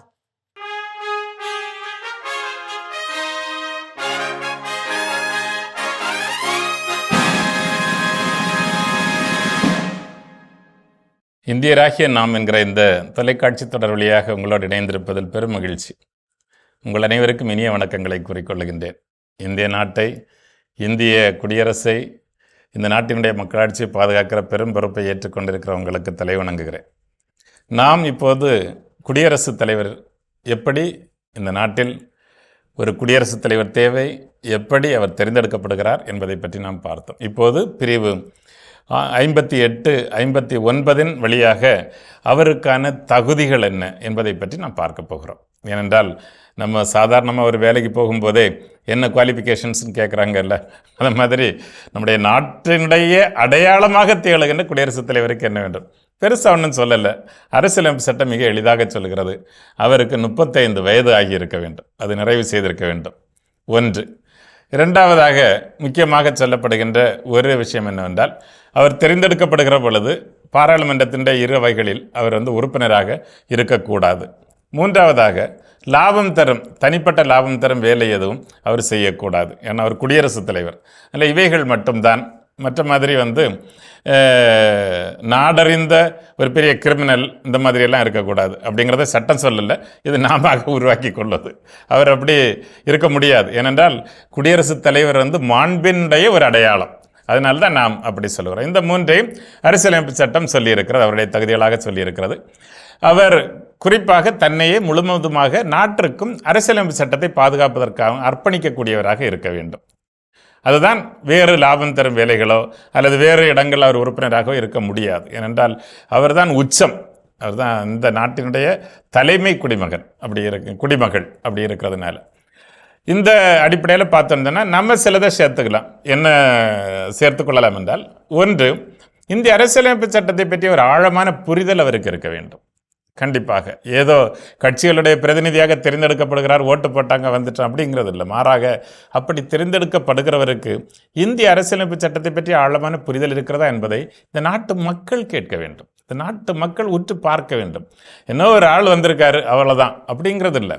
மாறாக இந்த நாட்டில் உங்களுடைய என்னுடைய மாண்பின், உங்களுடைய என்னுடைய உரிமைகளின் உச்சம்தான் அந்த குடியரசுத் தலைவர். எனவே அவர் அதை சரியாக புரிந்திருக்கிறாரா? இந்த அரசியலமைப்பு சட்டம் வாரி வழங்குகின்ற உரிமைகளை அவர் சரியாக புரிந்திருக்கிறாரா? அதனுடைய நல்ல மதிப்பீடுகளை, இந்த நாடு முழுவதும் சுதந்திரமாக இருக்க வேண்டும், சமத்துவம் மேலோங்க வேண்டும், சகோதரத்துவம் இயல்பாக இருக்க வேண்டும் என்பதை பற்றியெல்லாம் எல்லா மக்களுக்கும் ஆண் பெண் பாலின வேறுபாடுகள், மொழி, இனம், மதம், சாதி போன்ற வேறுபாடுகளின் பெயரால் அவர்களுடைய பிரிவினைகள் இல்லாமல் அவர்கள் அனைவருக்கும் நீதி வழங்கப்படுகிறதா என்பதை பற்றியெல்லாம் ஆழமாக உணர்ந்து கொண்டவராக அந்த குடியரசுத் தலைவர் இருக்க வேண்டும். அப்படி இருக்கிற பொழுதுதான் இந்த நாட்டை சரியாக தலைமை தாங்கி வழிநடத்த முடியும் குடியரசுத் தலைவரால். இல்லாமல் ஒரு கட்சியினுடைய ஒரு பிரதிநிதியாக இருப்பதில் தவறில்லை. அவர்கள் ஒரு கட்சியிலிருந்து தான் வர முடியும், அதில் ஒன்றும் பிரச்சனை இல்லை. ஆனால் அப்படி வருகிறவர்கள் உண்மையிலேயே இந்த மதிப்பீடுகளின் மீது, நல்ல விழுமியங்களின் மீது இந்த நாட்டை மேம்படுத்த வேண்டும், இந்த நாட்டை உலக அரங்கில் தலை நிமிர்ந்து நிற்க செய்ய வேண்டும் என்கிற தனியாத தாகமும் அசைக்க முடியாத நம்பிக்கையும் தங்களுடைய இதயத்தில் கொண்டவர்களாக இருக்க வேண்டும் என்பதில் மாற்று கருத்து இருக்க முடியாது. அப்படிப்பட்ட குடியரசுத் தலைவர்கள் உருவாகிறார்களா என்று நாம் உற்று பார்க்க வேண்டும்.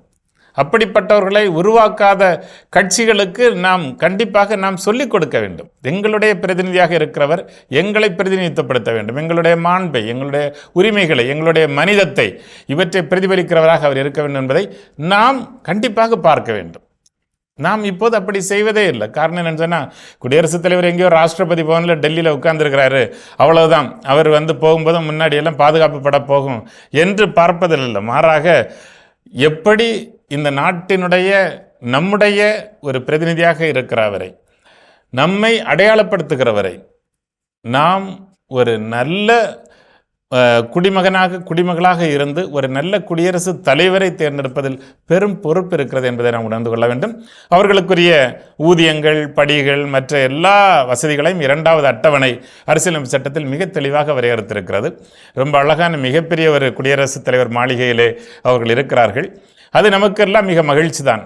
ஆனால் கண்டிப்பாக அரசியலமைப்பு சட்டத்தை பாதுகாப்பதில் அவர் மிக முக்கிய பங்காற்றுகிறார் என்பதை ஒருபொழுதும் மறந்துவிடக்கூடாது. அப்படிப்பட்ட நல்ல குடியரசுத் தலைவர்கள் உருவாக வேண்டும் என்பதே நமது விருப்பமாக இருக்கிறது. இந்த நாள் உங்களுக்கு இனிய நாளாக அமைய வாழ்த்துகிறேன். நன்றி, வணக்கம். அருமையான இந்தியராகிய நாம் பகுதி பார்த்துட்டோம். அதோட எனக்கு நம்ம பேசிட்டு இருக்கிறோம் பெண் குழந்தைகளுக்கு ஒரு சமூகமாக நாம் செய்ய வேண்டிய கடமைகள். அடுத்ததா என்ன சொல்றாங்க? மனுஷனா பிறந்த எல்லோருக்குமே வந்து பாத்தீங்கன்னா தனிப்பட்ட விருப்பங்கள் அப்படின்னு சொல்லிட்டு தனித்தனியா எல்லாருக்கும் இருக்கும். அந்த வகையில பெண் பிள்ளைகள் அப்படின்றப்போ கண்டிப்பா அவங்களுக்கும் இருக்கும். அந்த இளம்பருவம் தாண்டினதுக்கு அப்புறம் அவங்களுக்கும் அந்த திருமணம், அதாவது ஒரு மேரேஜ் ஏஜ் வந்ததுக்கு அப்புறம் அந்த ஒரு ஒப்பீனியன் கூட அவங்க கிட்ட கேட்கறதுக்கு அவங்களுக்கு அந்த ஸ்பேஸ் கொடுக்க மாட்டாங்க. இவ்வளவு நாள நாங்க நல்லது செஞ்சுட்டு இருக்கோம், இதுக்கப்புறம் நாங்க நல்லது செய்வோமே அப்படின்ட்டு அவங்க திணிக்க தான் செய்வாங்களே தவிர அவங்க அந்த விருப்பம் பிடிச்சிருக்கா, மாப்பிள்ளை பிடிச்சிருக்கா, பிடிக்கலையா, இன்னமும் நடந்துட்டு இருக்கு பல இடங்கள்ல. ஸோ இப்படிப்பட்ட அந்த தனி விருப்பங்களுக்கு கூட அந்த மாதிரி இடம் கொடுக்காமல் இருப்பது பெரிய தவறு. ஒரு சமூகமா இருந்து என்ன பண்ணணும் அப்படின்னா அந்த விருப்பத்திற்கு நம்ம மரியாதை கொடுக்க வேண்டும் அப்படின்றதுதான் கேட்கணும். அது திருமணத்திற்கு மட்டுமல்ல, எல்லா நிலைகளிலுமே ஒரு விரும்பிய படிப்பை தேர்ந்தெடுப்பதற்கு என்ன நீ விரும்புற. பெற்றோர்கள் எல்லாருமே நம்ம நினைக்கக்கூடிய விஷயம் என்னன்னா, என் குழந்தைகளுக்கு நான் நல்லது தானே செய்ய போறேன், சந்தோஷம், நீங்க நல்லது தான் செய்வீங்க, அதுல எந்த மாற்று கருத்தும் கிடையாது. ஆனால் அவர்கள் விரும்பியதை செய்றீங்களா, இந்த கேள்விக்கான பதில் அப்படின்னு கேட்டால் இதில் தான் நிறைய பெற்றோர்கள் என்ன பண்ணுவாங்க, அவுட் ஆயிரும். ஸோ அப்போ அவர்கள் விருப்பம் என்ன, அதை படிக்கக்கூடிய விருப்பமாக இருக்கலாம், இல்லை மன வாழ்க்கையில் தேர்ந்தெடுக்கக்கூடிய விருப்பமாக இருக்கலாம். இன்னும் சில நேரங்களில் திருமணத்திற்கு பின்னதாக அந்த ஒரு இனிஷியல் சேஞ்ச் அது எப்போ எங்கே வந்துச்சுன்னா எனக்கு தெரியல, எனக்கு அந்த உடன்பாடும் கிடையாது அதெல்லாம். ஸோ ஒரு அப்பாவுடைய பேர் அவங்க இனிஷியலாக என்ன பண்ணியிருக்காங்க போட்டுருக்காங்க எல்லாருக்கும். இப்போ நான் எங்கள் அப்பாவுடைய பேர் தான் என்ன பண்ணிருக்கேன் இனிஷியலாக நான் போட்டுட்டு நல்லா சுத்த முடியும். திருமணத்துக்கு பிறகு நான் என்ன பண்ணுறது, மனைவி பேர் அப்போ அப்படி இருக்கிறப்போ மனைவி மட்டும் எப்படி கணவருடைய பேரை போடுறது, எதனால் அதை கொண்டு வந்தாங்க, இந்த வழக்கம் வந்துச்சுன்னா தெரியல. அவங்களுக்கு விருப்பப்படுறீங்களா மாற்றிக்கிட்டோம், விருப்பப்படலையா இருக்கட்டும், அது அவங்களுடைய விருப்பம். ஸோ அப்போ அந்த விருப்பத்தை ஒவ்வொருவரும் மதிக்க கற்றுக்கொள்ள வேண்டும். கண்டிப்பா தொடர்ந்து பேசலாம். இப்போ அடுத்த பகுதி பார்க்கலாம்.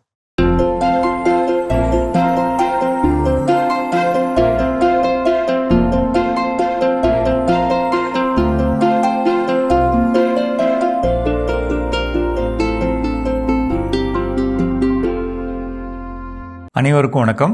தமிழ்நாட்டில் இருக்கக்கூடிய பெரும்பாலான மானாவாரி நிலங்கள் அல்லது மேட்டுப்பகுதி நிலங்களில் நம்ம விளைவிக்க வேண்டிய அல்லது கவனம் கொள்ள வேண்டிய 2 முக்கியமான பயிர்கள் என்னென்னா சோளம், கம்பு. இந்த 2 பயிருமே அதிகமான உற்பத்தியும் அதிகமான விலையும் நல்ல லாபமும் தரக்கூடிய முக்கியமான பயிர்கள். ரெண்டாவது அதோட முக்கியத்துவம் என்னென்னா நம்மளுடைய கால்நடைகளுக்கான முக்கியமான உலர் தீவனம் கொடுக்கக்கூடிய பயிர்கள். அதுலேயுமே நம்ம விளையாட்டுத்தனமாக ஏதோ கிடைக்கிற விதையை வாங்கி போடுறோம் அப்படின்னு இல்லாமல் முடிஞ்ச வரையிலும் என்ன பண்ணணும்னா எது உயர் விளைச்சல் தரக்கூடிய ரகம் அப்படின்னு பார்த்து அதை தேர்ந்தெடுத்து நம்ம நடவு செய்யணும். அதுதான் நான் இன்றைக்கி சொல்ல வேண்டிய முக்கியமான செய்தி. உதாரணத்துக்கு வெள்ளைச்சோளம், அதில் பார்த்தா ரொம்ப முக்கியமான ரகம் அப்படின்னா கோ 32ன்னு ஒரு ரகங்க. உதாரணத்துக்கு ஒரு ஏக்கருக்கு 1000 கிலோ தானியமும் 5000 கிலோ தட்டையும் கிடைக்கக்கூடிய வகையிலான ரகம் கோ 32 அல்லது கோ 30. அதே மாதிரி தான் கம்பு. கம்புலேயுமே பார்த்தா சர்வசாதாரணமாக 1000 கிலோ கிடைக்கக்கூடிய வகையிலான கம்பு இருக்குங்க. நார்மலாக இருக்கக்கூடிய ரகங்கள் 600 கிலோ கிடைக்குங்க. ரஹ்மானியா அப்படின்னு சொல்லக்கூடிய 5 அடி உயரமுள்ள அந்த கரும்பு ரகங்கள்லாம் பார்த்தா சர்வசாதாரணமாக 1000-1200 கிலோ வரலும் கிடைக்கக்கூடிய வகையிலான ரகம். இது ரெண்டுக்குள்ளேயும் நம்ம என்ன செய்யணும், எந்த இடத்துல தப்பு நடக்கும். பயிரை நம்ம தூவி விளைச்சல் ஆரம்பித்ததுக்கப்புறம் 15வது நாள் நம்ம நிலத்தில் வரப்பில் நின்று செடியை பார்த்தோம்னா ஒரே மட்டமாக இல்லாமல் ஒரு இடத்துல உயரமாக பள்ளமாக அப்படியே மேடு பள்ளமாக இருக்கிறத பார்க்க வாய்ப்பு இருக்குது. எல்லா பயிர்கள்லையுமே இலை நல்லா விரிஞ்சு அப்படி இல்லாமல் இந்த இப்படி சுருங்கின மாதிரி திரும்பின மாதிரி அப்படிலாம் இருக்கும். இந்த மாதிரி இருந்தால் ரொம்ப கவனம் கொள்ள வேண்டிய விஷயம் என்னென்னா, ஏற்கனவே மேட்டு நிலங்களா மானாவாரியாக கூட இருக்கலாம், அந்த நிலத்தில் என்ன இருக்காதுன்னா சாம்பல் சத்தும் மணிச்சத்தும் இருக்காது. அதை மட்டும் நம்ம நிலத்தில் கொடுத்துக்கிட்டோம்னா சிறப்பான பலன்கள் நம்ம எடுக்கலாம். உதாரணத்துக்கு ராக் பாஸ்பேட்டுன்னு ஒரு பொருள் இருக்குங்க. அந்த ராக் பாஸ்பேட்டு ஒரு 50 கிலோ குமிச்சிக்கலாம், ஒரு இடத்துல 50 கிலோ குமிச்சிக்கலாம். அது கூட ஹியூமிக் பவுடர்னு இருக்குங்க, அது ஒரு 3 கிலோ அதை குமிச்சிக்கலாங்க. இது ரெண்டையும் பெரட்டி வேப்பம் புண்ணாக்கு ஒரு 50 கிலோ, இந்த அமைப்பை நிலம் ஃபுல்லாக தூவி விடலாம். முக்கியமாக எந்த இடத்துல சரியாக விளையலையோ அந்த இடத்துல தூவி விடலாம். இதில் இன்னும் ஒரு முக்கியமான பொருளை சேர்க்கணும் அப்படின்னா எதை சேர்க்கலாம்னா கோழியோட எரு. ஒரு ஏக்கருக்கு குறைந்தபட்சம் 500 கிலோ, அதிகபட்சம் 1000 கிலோ இது கூடயே கலந்துக்கலாங்க. நீங்கள் ராக் பாஸ்பேட்டோட அளவை கூட 25 கிலோ வச்சுக்கலாம். இதை நம்ம தூவினோம்னா அந்த பயிருக்கு வேணுங்கிற அதிகமான சத்துக்கள் கிடைக்குங்க. மற்றபடி இது வந்து நான் மானாவாரி நிலத்துக்காக சொல்கிறேன். இடையில அப்பப்போ மழை தூவும். இது கிடந்துச்சுன்னா இது வந்து நமக்கு பயிரோட வளர்ச்சிக்கு முக்கியமாக தேவைப்படும். இந்த விளைச்சல் முக்கியம், இந்த தட்டை முக்கியம். அதுக்காக தான் நான் சொல்கிறேன். நிறைய உபயோகத்துக்காக இந்த வெள்ளை சோளம் தேவைப்படுதுங்க. ஆனால் நம்ம வந்து அதை உற்பத்தி பண்ணாமல் அதை ஒரு சாதாரண பொருளாக நினச்சி அப்படியே விட்டுறோங்க. ஒரு சில பகுதியில் என்ன தப்பு பண்ணுறாங்கன்னா தென்னந்தோப்புக்குள்ளெல்லாம் போடுறாங்க. இந்த பயிரை பொறுத்தளவில் ஒரு பக்கம் மண்ணுக்கு வளம் சேர்க்கக்கூடிய ரைசோபியம்ங்கிற பொருளை கொடுக்குற ஒரு பயிராக இருந்தாலும் மண்ணிலேருந்து அதிகமான சத்தை எடுக்குங்க. ஒரு ஏக்கருக்கு 8 கிலோ விதையை தூவுறோம் அப்படின்னா உத்தேசமாக 1,20,000 பயிர் இருக்குங்க. எல்லாம் சத்தை உறிஞ்சிச்சுன்னா தென்னந்தோப்பில் இருக்க சத்து போயிடும். அதனால் அப்படி பண்ணுறது தவறுன்னு சொல்ல, கூடுதலான இடுபொருள்கள் கொடுத்துக்கணும்னு சொல்கிறேன். அப்படி செஞ்சுட்டா அதிகமான லாபம் இந்த 2 பயிரில் வரும். செஞ்சு பார்க்கலாங்களா? மீண்டும் சந்திப்போம். எஸ், அற்புதமான பகுதி உழவும் உயர்வும் நம்ம பார்த்துட்டோம் ஜோ. அடுத்ததான் நம்மளுடைய பெண் பிள்ளைகளுக்கு நாம் செய்ய வேண்டிய கடமைகள்ல என்ன? ஸோ அடுத்ததான் என்ன செய்ய சொல்கிறாங்க அப்படின்னு பார்த்தீங்கன்னா, அவங்கள முடிவெடுப்பதற்கு நம்ம என்ன பண்ணணும்? விடணும். அவங்க முடிவை வந்து ஃபஸ்ட்டு கேளுங்க. இப்போ எப்படி விருப்பத்தை கேட்கணுமோ அது போல் சில முடிவுகள், இதுதான் என்னுடைய முடிவு அப்படின்னு சொல்கிறாங்க அப்படின்னா அந்த முடிவுகள். இப்போ ஒரு பையன் வந்து ஒரு முடிவு எடுக்கிறான் அப்படின்னா எவ்வளோ சொல்லி பார்ப்போம். கேட்கல அப்படின்னா ஓகே, நீ என்னப்பா இஷ்டம் போல எடுத்துட்டு போ அப்படிங்கிறத விட்டுருவோம். அதனால் வரக்கூடிய லாப நஷ்டம் என்ன பண்ண ஃபேஸ் பண்ண. அப்போ அதே மாதிரி ஒரு பெண் குழந்தையாலும் ஃபேஸ் பண்ண முடியும். அவங்க எடுக்கக்கூடிய முடிவு அது நல்லதாக இருக்கட்டும் கெட்டதாக இருக்கட்டும், ஒருவேளை நீங்கள் அவங்களுக்கு ஆலோசனை சொல்கிறீங்க, அந்த ஆலோசனை ஏற்றுக்கொள்ளக்கூடிய மனநிலையில் அவங்க இல்லை அப்படின்னாலும் அந்த முடிவு எடுக்கணும்னு விருப்பப்படுறாங்களா, எடுக்க அனுமதிங்க. அதனால் வரக்கூடிய லாப நஷ்டங்கள் என்ன, அதை அவர்கள் எதிர்கொள்ள செய்வார். அந்த நேரங்களில் ஒருவேளை உங்கள் உதவியை கேட்டு நிற்கிறாங்களா, போய் உதவியை செய்யுங்க. இதில் முடிவெடுக்க உனக்கு ஒன்றும் தெரியாது, நீ முடிவெடுக்க தெரியாது, உனக்கு பேச தெரியாது, இப்படியே சொல்லி அந்த குழந்தை வளர்ந்து வந்த பிறகு நீங்கள் இப்படி வளர்த்தாச்சு. ஒரு குழந்தை வந்து இன்னைக்கு வந்து எங்கள் வீட்டில் நான் இன்னைக்கு என்னுடைய குழந்தை அப்படி வளர்க்குறேன், முடிவெடுக்கவே உனக்கு தெரியாது, நான் தான் உனக்கு எல்லாம் முடிவு எடுப்பேன் அப்படின்னு வளர்த்து நாளைக்கு என்னுடைய மறைவுக்கு பின் அந்த குழந்தைக்கு யார் முடிவெடுக்க சொல்லி தர்றது? அப்போ அந்த குழந்தை எப்படி, அதாவது ஒரு பறவை அப்படிங்கிறது அது அழகாக அது பறக்க வேண்டிய பருவத்தில் பறக்கணும். நான் என் பறவை எங்கே பறந்தால் மற்ற ஏதாவது ஒரு பருந்துகளோ ஏதோ தூக்கிட்டு போயிடும்னு சொல்லி நான் அதற்கு எல்லா உணவும் நான் உன்ட்டு கொடுக்குறேன், நீ கூண்டுக்குள்ளே எல்லாம் நானே உனக்கு வந்து பார்த்துருதான் நம்ம செஞ்சுட்டு இருக்கிறப்போ ஒரு இடத்துல நம்ம இல்லாத ஒரு நாளில் அதுக்கு எப்படி பறக்க தெரியும், எப்படி அது உணவு சாப்பிட தெரியும், உணவு தேட தெரியும், இதெல்லாம் இவ்வளோ பிரச்சனைகள் இருக்குது. அப்போ அந்த முடிவுகள் எடுக்கிறாங்களா, எடுக்க. அதனால் இருக்கக்கூடிய லாப நஷ்டங்களை எதிர்கொள்வதற்கும் அவர்களுக்கு கற்றுக் கொடுக்க வேண்டும். இந்த இடத்துல இன்னொரு பதிவு பண்ணி ஆகணும். லாபமா இருந்தாலும் நான் உன் பின்னால் துணை இருப்பேன், நஷ்டமாக இருந்தாலும் உன் பின்னால் நாங்கள் துணை இருப்போம்ன்ற அந்த உறுதிமொழி மட்டும் எப்பவுமே பெண் பிள்ளைகளுக்கு கொடுங்க, அது போதும். இன்னும் தொடர்ந்து பேசலாம். இப்ப அடுத்த பகுதியை பார்க்கலாம்.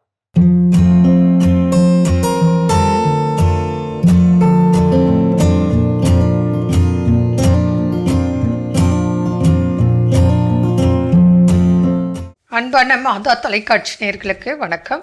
இன்றைய நிகழ்ச்சியில் தலைவலி வர காரணங்கள். இப்போ சிலருக்கு அடிக்கடி சளி தலைவலி வரலாம், சிலருக்கு சைனசைட்டிஸ் ஹெட்டேக் வரலாம், சிலருக்கு ஒற்றை தலைவலி வரலாம், மைக்ரைன்ஸ் வரலாம், சிலருக்கு ஜென்ரலாக தலைவலி ஒரு பக்கம் 2 பக்கம் இல்லை ஃபுல்லு முன்ன பின்ன இப்படி வரலாம். இதற்கு காரணங்கள் என்ன புரியுதுங்களா? மன அழுத்தம், கவலை, மனசுமை புரியுதுங்களா? அதனால் வரலாம். நம்ம சரியாக தூங்கலை, அதனால் தலைவலி வரலாம், ஒற்றை தலைவலி வரலாம். அஜீரணம், நம்ம சாப்பிடக்கூடிய உணவுகள் சரியான முறையில் செரிமானம் இல்லாததுனால தலைவலி வரலாம்.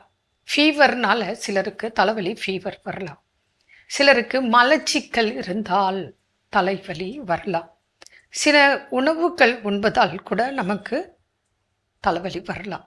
சில நோய்க்கு எடுக்கக்கூடிய மருந்துகளால் அதோட சைடு எஃபெக்டே போட்டிருக்கோம். ஹெட்டேக் வரும், கொமட்டல் இருக்கலாம், வாந்தி இருக்கலாம் அப்படின்னு அதிலே போட்டிருக்கோம். அதில் சில மருந்துகளால் நமக்கு தலைவலி வரலாம். மேலும் ஹீமோக்ளோபின் குறைவாக இருந்தால், இரத்த சோகை அனிமிக், அதாவது பிளட்டு கம்மியாக இருந்தாலும் நமக்கு தலைவலி வரலாம். சில நேரங்களில் நம்ம தலையில் அடிப்பட்டு காயங்கள்னால இல்லை விழுந்ததுனால, நமக்கு தலையில் அடிப்பட்டதுனால நமக்கு தலைவலி வரலாம். தலையில் வந்து கட்டி, மூளையில் கட்டி வந்தாலும் தலைவலி வரலாம். எல்லாத்த விட முக்கியமான விஷயம் ரொம்ப சிம்பிள் ஆனால் உண்மை. நம்ம சரியான முறையில் தண்ணி குடிக்காததுனால நமக்கு உடம்புல நீர் இழப்பு ஏற்படுகிறது. தேவையான அளவு உடம்புல நீர் சத்து இல்லை. அதனால் நமக்கு இன்னைக்கு தலைவலி வர்றதுக்கு ஒரு பெரிய காரணமாக இருக்குது. மேலும் சளி காய்ச்சல் ஏற்பட்டாலும் ஒற்றை தலைவலி, டென்ஷனால் நமக்கு தலைவலி. அப்புறம் சிலருக்கு டெய்லி தலைவலி, அதுவும் ஒரு குறிப்பிட்ட நேரத்தில் கரெக்டாக வந்துடும். அந்த மாதிரி தலைவலியும் இருக்குது. டெய்லி வரும், ஆனால் அந்த ஒரு குறிப்பிட்ட டைமில் வரும். இன்றைக்கி காலையில் வந்துச்சு, நாளைக்கு மத்தியானம் வந்துச்சு, அப்படி கிடையாது. நேற்று எப்போ வந்துச்சோ அதே நேரத்தில் இன்றைக்கி வரும். 2 நாள் முன்னாடி எப்போ வந்துச்சோ அதே நேரத்தில் தான் இப்போ வரும். ஆனால் டெய்லி கூட வரும். இந்த மாதிரி எல்லாம் டைப் இருக்குது. முக்கியமாக நம்மளோட பலகீனம், மனசும் பலகீனம், உடம்பும் பலகீனம், குழப்பம், இந்த சூழலில் நமக்கு கண்டிப்பாக தலைவலி வரலாம். கண் பாதிப்பு, கண்ணில் ஏதாவது பிரச்சனைகள், அதனால் கண் பார்வை பிரச்சனை கூட இருக்கலாம், சொல்ல முடியாது. அதனாலேயே நமக்கு தலைவலி வரலாம்.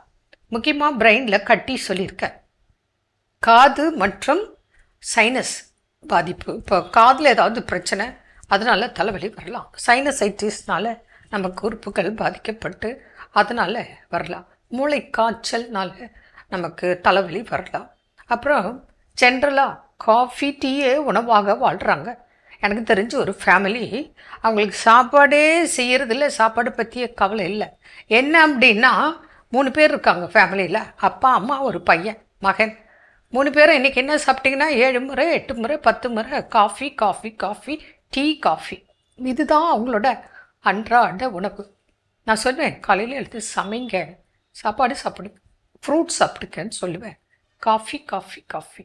அப்போது அதிகமாக காஃபி டீ சாப்பிட்றதுனாலையும் நமக்கு இன்றைக்கி அந்த பிரச்சனை தலைவலி வரும். ஓய்வு இல்லாமல் இருந்தாலும், ரெஸ்ட் இல்லாமல் இருந்தாலும், சரியாக தூங்கலைன்னாலும் வரும். நல்ல போதிய காற்றோட்டம், வெளிச்சம் இல்லாத இடத்துல உட்காந்து படிச்சிட்ருப்பாங்க, அந்த பிள்ளைங்களுக்கும் தலைவலி வரலாம். இப்போ நம்ம உட்காரோம், சரியான பொசிஷனில் உட்காராமல் கண்டமேனிக்கு சாஞ்சி அப்படி இப்படி அதனால் கழுத்து பாதிப்பு ஏற்பட்டு அதனாலேயும் தலைவலி வரலாம். அதனால் நீங்கள் சரியாக நம்ம முதுகெலும்பு ஒரு பொசிஷனில் இல்லைன்னா கூட தலைவலி வரும். மேலும் நம்ம டைமுக்கு சாப்பிடலை அப்படின்னாலும் நமக்கு தலைவலி வரலாம். அப்போது இவ்வளோ காரணங்களால் நமக்கு தலைவலி ஏற்படுது. அப்போது என்ன காரணத்தினால நமக்கு தலைவலி? அதனால் ஜென்ரலாக பேஷண்ட் வந்தால் நம்ம பார்ப்போம். அவங்களே எக்ஸ்ரேலாம் எடுத்துகிட்டு வந்துட்டு இருந்தால் ஓகே, இல்லை டெஸ்ட் எடுத்துகிட்டு வந்திருந்தா ஓகே, இல்லைன்னா நாங்கள் இவ்வளோ கொஸ்டின்ஸ் கேட்போம். கேட்டு தலை முதல் கால் வரை கேட்டு அவங்க ஆன்சர் வாங்கி அதுக்கப்புறம் எதனால காரணம் கண்டுபிடிச்சி, அஜீரணமா, சரியாக சாப்பிட்லையா, தண்ணி குடிக்கலையா, மலச்சிக்கலா, கோல்டா, அலர்ச்சியா, இப்படி காரணங்கள் கண்டுபிடித்து ஹெட்டேக்குக்கு ட்ரீட்மெண்ட்டு, அதுக்கப்புறம் அவங்களுக்கு டயட்டு, மெடிசன்ஸ் எல்லாம் கொடுத்து படிப்படியாக சரியாக்கும் வழிமுறைகளை தான் சொல்லித்தரோம். அதனால் தலைவலின்னா உடனே மாத்திரை போட்டுக்கிறது தான் நினைக்கவே நினைக்காதீங்க. தலைவலிக்கு காரணம் என்ன அதை புரிஞ்சுக்கங்க. நீங்களா தலைவலிக்கு மாத்திரை வாங்கி வாங்கி போட்டு அதனால் சிலருக்கு கிட்னி ஸ்டோன் வந்திருக்கு. அதே போல் வலி நிவாரண மாத்திரைகள் சாப்பிட்டு அதனால் கிட்னி ஃபெயிலியர் ஏற்பட்டிருக்கு. அதனால் தலைவலி தானேன்னு சொல்லி நீங்களா மருத்துவர் ஆலோசனை இல்லாமல் மாத்திரை மருந்துகள் தயவு செய்து சாப்பிடாதீர்கள். ஏன்னா இவ்வளோ காரணங்கள் இருக்குது. அதில் எதுன்னு கண்டுபிடிச்சி முறைப்படுத்தி அதற்கு என்ன சொல்யூஷன் அதுதான் நம்ம கைட் பண்ணுறோம். என்ன நேர்களே, இன்றைய நிகழ்ச்சி உங்களுக்கு பயனுள்ளதாக இருக்குன்னு நினைக்கிறேன். மீண்டும் நாளை சந்திப்போம். நன்றி. அன்னை மரியே வாழ்க. அருமையான நம்ம ஒரு இதயம் பகுதி பார்த்துட்டோம். நிகழ்ச்சியோட நிறைவுக்கும் வந்தாச்சு. ஸோ இன்னைக்கு நாளில் பேசிட்டு இருக்கிறோம் உலக பெண் குழந்தைகள் தினத்தில் பெண் குழந்தைகளுக்கு இந்த சமூகமாக நாம் கொடுக்க வேண்டிய விஷயங்கள் என்னென்னு சொல்லி ஃபைனலாக என்ன சொல்கிறாங்க? எஸ், நிறைய பெண் பிள்ளைங்களுடைய பெரிய ஏக்கம் என்னவா இருக்கும் தெரியுமா ஜோ? நம்மளுக்கு ஒரு பெரிய சப்போர்ட் இல்லையே, அப்பா அம்மா பெரிய பெரிய ஒரு உறவு இருந்தாலும் அவங்களுடைய சப்போர்ட் இல்லையே, அண்ணா இருக்கான் ஆனால் அவனுடைய சப்போர்ட் இல்லையே, துணை இல்லையே அப்படின்றது தான் ஒரு பெரிய ஏக்கமாக இருக்கும் ஒரு பெண் பிள்ளைக்கு. ஸோ அந்த வகையில் இது சொல்கிறப்போ எனக்கே ஒரு பெரிய சந்தோஷமாக இருக்குது. கேட்குறவங்களும் சில மாற்ற மாற்றங்களோட மாறினாங்கன்னா அது இன்னும் சந்தோஷமா இருக்கும். அந்த வகையில ஒரு பெண் பிள்ளை வெளியே சொசைட்டியை போய் ஃபேஸ் பண்றப்போ பெரிய பெரிய சவால்களை எதிர்கொள்ள வேண்டியது வரும். அவங்க போற சாலை ஓரமும் சரி, இல்ல அவங்க வேலை செய்யற இடத்துலயும் சரி, அவங்க சந்திக்கிற பஸ் ஆகட்டும், இல்ல அவங்க போற டிராவலிங் எந்த ஒரு வெஹிக்கிளா இருக்கட்டும், எல்லா இடத்துலயுமே ஏதாவது ஒரு சவாலை சந்திச்சுட்டு தான் இருக்காங்க இப்ப வரைக்கும். ஸோ அப்படிப்பட்ட பெரிய சவால்களை சந்திக்கணும் அப்படின்னா அதுக்கு நம்ம என்ன பண்ணணும், ஒரு பெரிய இனிஷியல் ஸ்டெப் எடுத்து கொடுக்கணும் அப்படின்னா நம்மளுடைய பெரிய பிக் சப்போர்ட் நான் கூட இருக்கேன்றத சொல்றதுதான். கண்டிப்பா இது சவால்களை நீ வந்து அதெல்லாம் செய்யாத, நீ அங்க போகாத, அங்க போனா பிரச்சனை வரும், இங்க போகாத, இங்க போனா பிரச்சனை வரும். ஒரு அருமையான திரைப்படம் வந்து ஒரு ஒரு 2 ஆண்டுகள் இருக்கும்னு நினைக்கிறேன் வந்த ஒரு கரு. ஒரு பள்ளி ஆண்டு விழாவிற்கு அந்த குழந்தை அதுக்கு விருப்பமான ஆடை அணிஞ்சு என்ன பண்ணுது, போயிட்டு வருது. வரக்கூடிய இடத்துல அதை ஒரு பசங்க என்ன பண்றாங்க, கேலி செஞ்சு கிண்டல் பண்ணி பேசி அவர்களை மானபங்கப்படுத்தி அனுப்பிடுறாங்க. அப்போ அந்த குழந்தை வீட்டுக்கு வந்தோடனே அந்த இருக்கக்கூடிய பக்கத்துல தெருவில் இருக்கிற எல்லாருமே வந்து அந்த தவறு செஞ்ச இளைஞர்களை பிடிச்சு ஏன்டா அப்படி பண்ண அப்படின்னு கேட்காம, நீ ஏன் இந்த நேரத்துல போன, நீ ஏன் இதை, இதுதான் வந்து அங்க இருக்கக்கூடிய கேள்விகளாக அங்க இருக்கும். ஸோ இப்போ இதெல்லாம் மாற்றி அந்த நேரங்களில் உங்க மேலே யாராவது கை வைக்கணும், நீ கையை என்ன பண்ணுமா உடச்சிட்டு வந்துடும், ஒன்றும் பிரச்சனை நம்ம பார்த்துக்கலாம் அப்படின்னு சொல்லக்கூடிய வண்ணம். அது நடக்குதோ இல்லையோ அது வேற விஷயம். சொல்றப்பவே நமக்கு பாருங்களேன் ஒரு எந்தவா ஜாலியா இருக்கு, சூப்பர்ல கையை உடைக்கிறது. ஸோ இது போல நம்ம நிறைய நேரங்களில் அந்த சவால்களை எதிர்கொள்வதற்கான துணிச்சலை இந்த குழந்தைகளுக்கு நாம் கற்றுக் கொடுக்க வேண்டும். கற்றுக் கொடுப்பதோடு மட்டும் இல்லாமல் அத்தகைய சவால்கள் எதிர்கொள்கின்ற பொழுது துணையாக இருக்கிறது ரொம்ப ரொம்ப முக்கியம். அப்போ இந்த சமூகத்தில் இருக்கக்கூடிய ஒரு அங்கத்தினராக, ஒரு அப்பாவாக, ஒரு அண்ணனாக, ஒரு அம்மாவாக, ஒரு உறவினராக, நண்பனாக, எல்லா நிலைகளிலும் எல்லோருக்கும் இந்த கடமை என்பது இருக்கின்றது. அப்போ அந்த கடமையை ஆற்றக்கூடிய நாம் இந்த பொறுப்புகளோடு இன்னைக்கு அந்த பெண் குழந்தைகள் நாளில் நம்ம வீட்டில் இருக்கக்கூடிய பெண் குழந்தைகள், நம்மை சுற்றி இருக்கக்கூடிய பெண் குழந்தைகள், இந்த சமுதாயத்தில் நாம் காணக்கூடிய அத்தனை பெண் குழந்தைகளுக்கும் அதை நலம் பயக்கும் வண்ணம் அதை உருவாக்கக்கூடிய ஒரு நல்ல ஒரு சமுதாயத்தை உருவாக்கக்கூடிய ஒரு பொறுப்பு நம்ம ஒவ்வொருத்தர் கைகளிலும் இருக்குது. அந்த அழைப்பை இந்த நாள் நமக்கு இன்னைக்கு கொடுத்திருக்காரு. ஸோ அதை கொடுத்த இறைவனுக்கு நன்றி சொல்லி இன்னைக்கு நாளில் யாரெல்லாம் பார்க்கலாம்.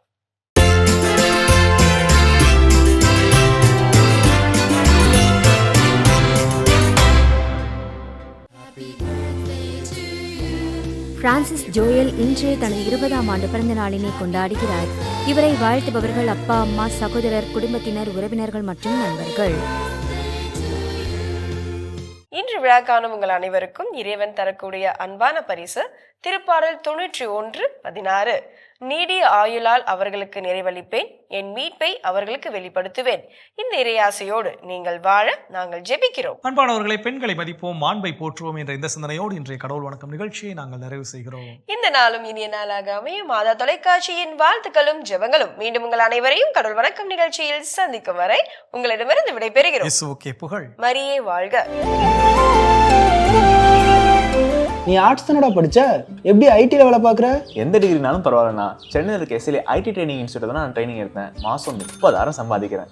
சூப்பர்டா. For IT training and placement, contact 8870767784.